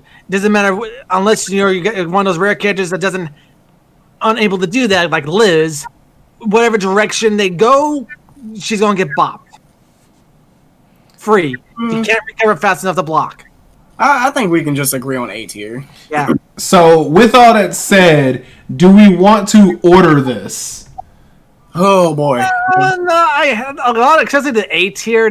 There's really not too much difference between these guys. It's honestly like a really mixed bag of different things that make them what they are online. It's really hard to rate and order. I would actually definitely agree with that. So in Salmations, in the C tier range, either their kit's just not viable for tag, or Netplay bopped them up from the garbage tier. B tier is very solid, but things just got power crept or just aren't fully working. A tier, very solid, even within or out of Netplay. S tier, they're the gods among men. They're the character that can literally just do things and it works. And of course, at the bottom, D tier, hey, physical therapist, we need help over here. Okay. That hurts on a personal level. So let me put everything on here. So S tier, we're saying that the characters are great in and offline, regardless of what is going on. We'll put an asterisk up next to Yosuke because he's S tier because of Netplay. Okay, fair enough. So if you want to put any order, put him at the bottom of the tier just to know, so that way people don't think, oh, Yosuke's better than Seth. Oh God, no. Absolutely not. S tier is the characters that like actually just can commit to monkey activity, and because it's Netplay, it always works all the time. Like, it's just really hard to just go against that stuff if even if they're autopiloting, so to say. All right, because of Netplay.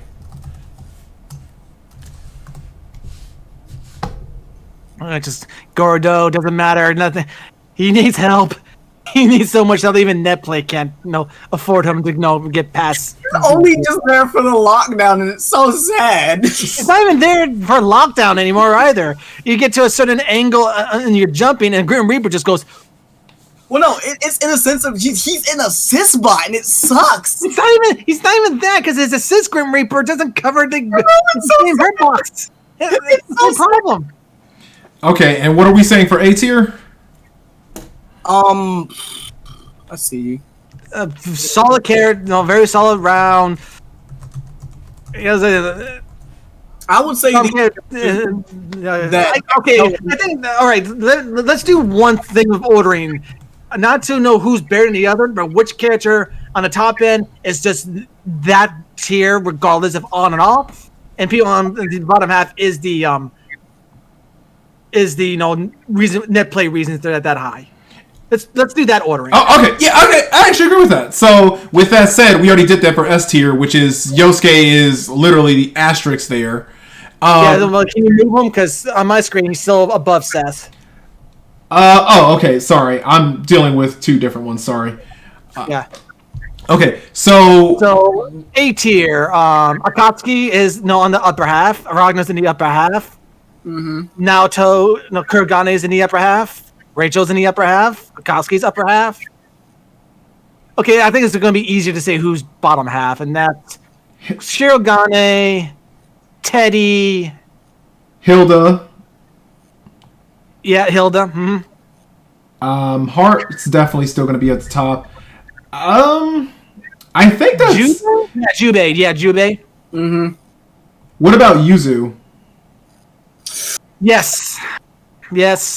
Because our teleport shenanigans are harder to handle in Netplay. Yeah. Allstein? He's still pretty good offline, regardless. Yeah. Allstein's nothing to sleep on. Susan? He still touches you offline. He's still killing you. Right. So I still say he's still great regardless. Mika. Tempest would literally come after you if you say anything worse. Yeah, honestly, that I would come at you. Honestly, that character's wild. That character's even by my account, I still say she's pretty good. All right. Merkava. Hard to say on that one. I'm gonna say he's an iffy. He's a wild one because without his instant overhead, he's kind of ain't got much. Yeah, but he's still got one. Exactly. Yep. So, Heart's definitely in there. Put him on the bottom of the still good without Netplay. Okay, that much because I'm gonna use S as the divider.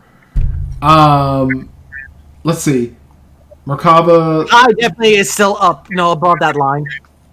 Okay, so above it, so basically above and would still be an A tier without Netplay. We have Weiss, Heart, Akatsuki, Ragna, Naoto K, Rachel, Akihiko, Blake, Mika, Merkava, Walt, Susan, and S.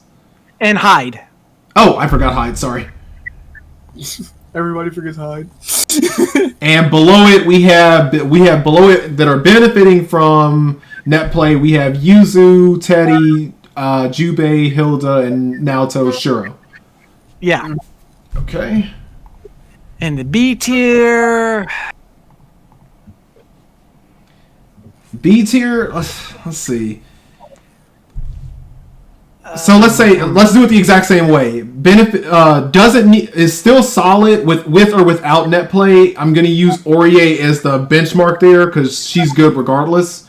Honestly, when it comes to that, the only one to be below that line would be Labris, Liz. Noelle, and Izayoi. I still say Izayoi. I'll put Izayoi as the barrier between the two because her teleport is still pretty good regardless.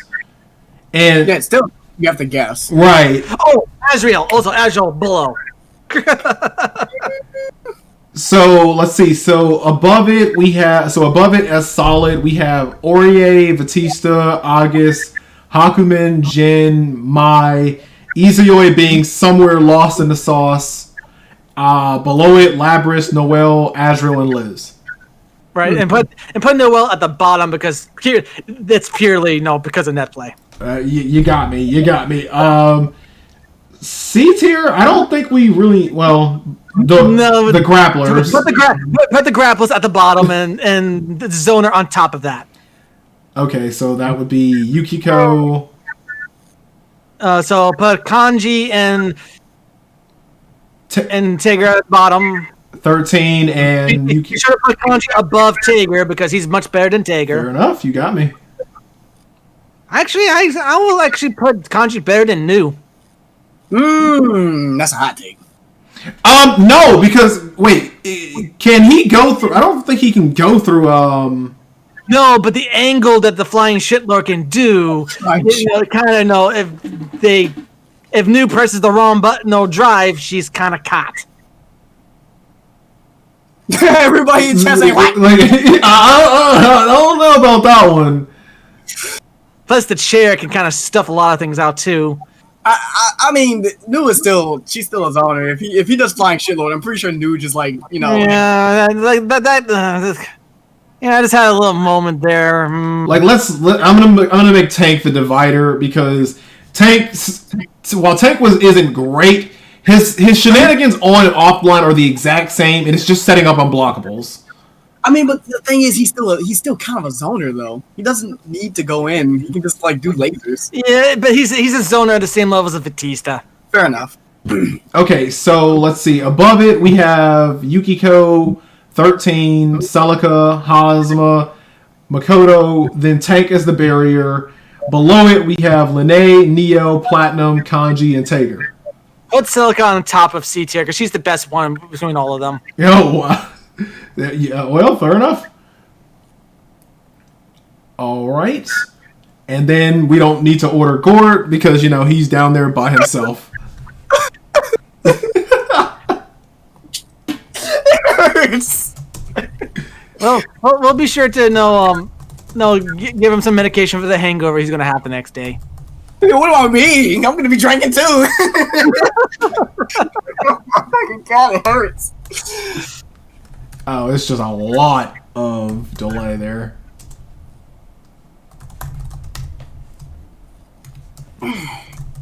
And that is it. How would you order D tier, Papega? Man, I hate this game. But we love it at the same time. You don't love it if you don't say you hate it at least once. Look, man, if I was to just ask for one thing for Gord, just give me his old 5A back, man. Just give me 5A. Gord 5A was so blessed. It was just it's just literally a low kick. Well, this was fun. Like it actually was, and it was great. So ordered, A tier ordered, and the divider was, if I recall, was S. Trying to see how I can word this. Or actually, I can just take the word ordered out.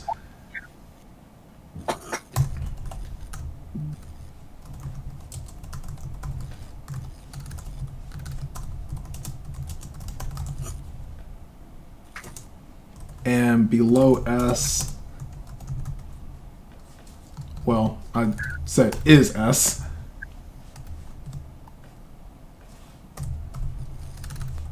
And now I have to go and work on another video I'm going to be doing, so... Jesus Christ. This is one clip I want to show of, just kind of, this is gonna maybe break Pocket's heart. Hurt so much.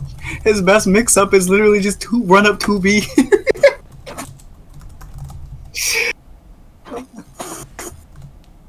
Here it is. So, hey, Pocket. Mm-hmm. Yeah. Clench yourself. Or do a oh. Alright, what is this? Oh,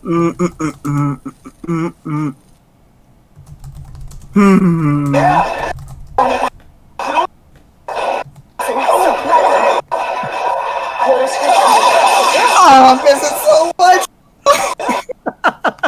God, that's so good. I remember fighting Eon way back then. He was like, "That's not okay. That's not okay." Like, you got to hold that, buddy. Look, man, it's 3 o'clock in the afternoon. You're already making me reach for the whiskey. That's painful. Oh, that hurt. And then Gord is by himself.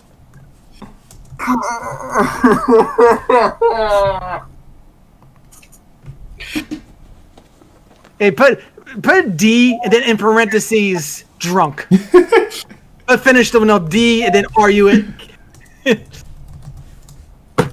Hangover. No. Dude, no D then in parentheses finish the word drunk. No, I got a better one for you. Do D for Dame Tier. Because that's all he is right now. No, but in front of the D, man. In front of the D. Oh, in front of it. Oh. Or no, next to the D. So it looks like it says drunk, but you're making sure it's actually saying still have the D tier. Dame Nareo. Oh, I'm gonna be drinking heavy tonight. All right. I will share this on there on Twitter, and I'll upload the video.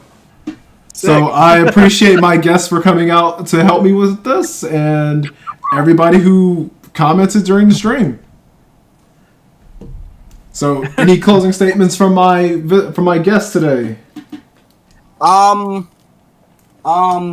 Play Gord. Restore Gord to some of his former glory, and our system works. Check out my video, S-Buffs. I want all of that. Thank you, please, and thank you. Have a good day. Alrighty, well, I appreciate everybody coming out. I'll probably be on playing later. I just have one more video to make. Alright, man. Alright, thanks, guys. No problem, dude. Anytime.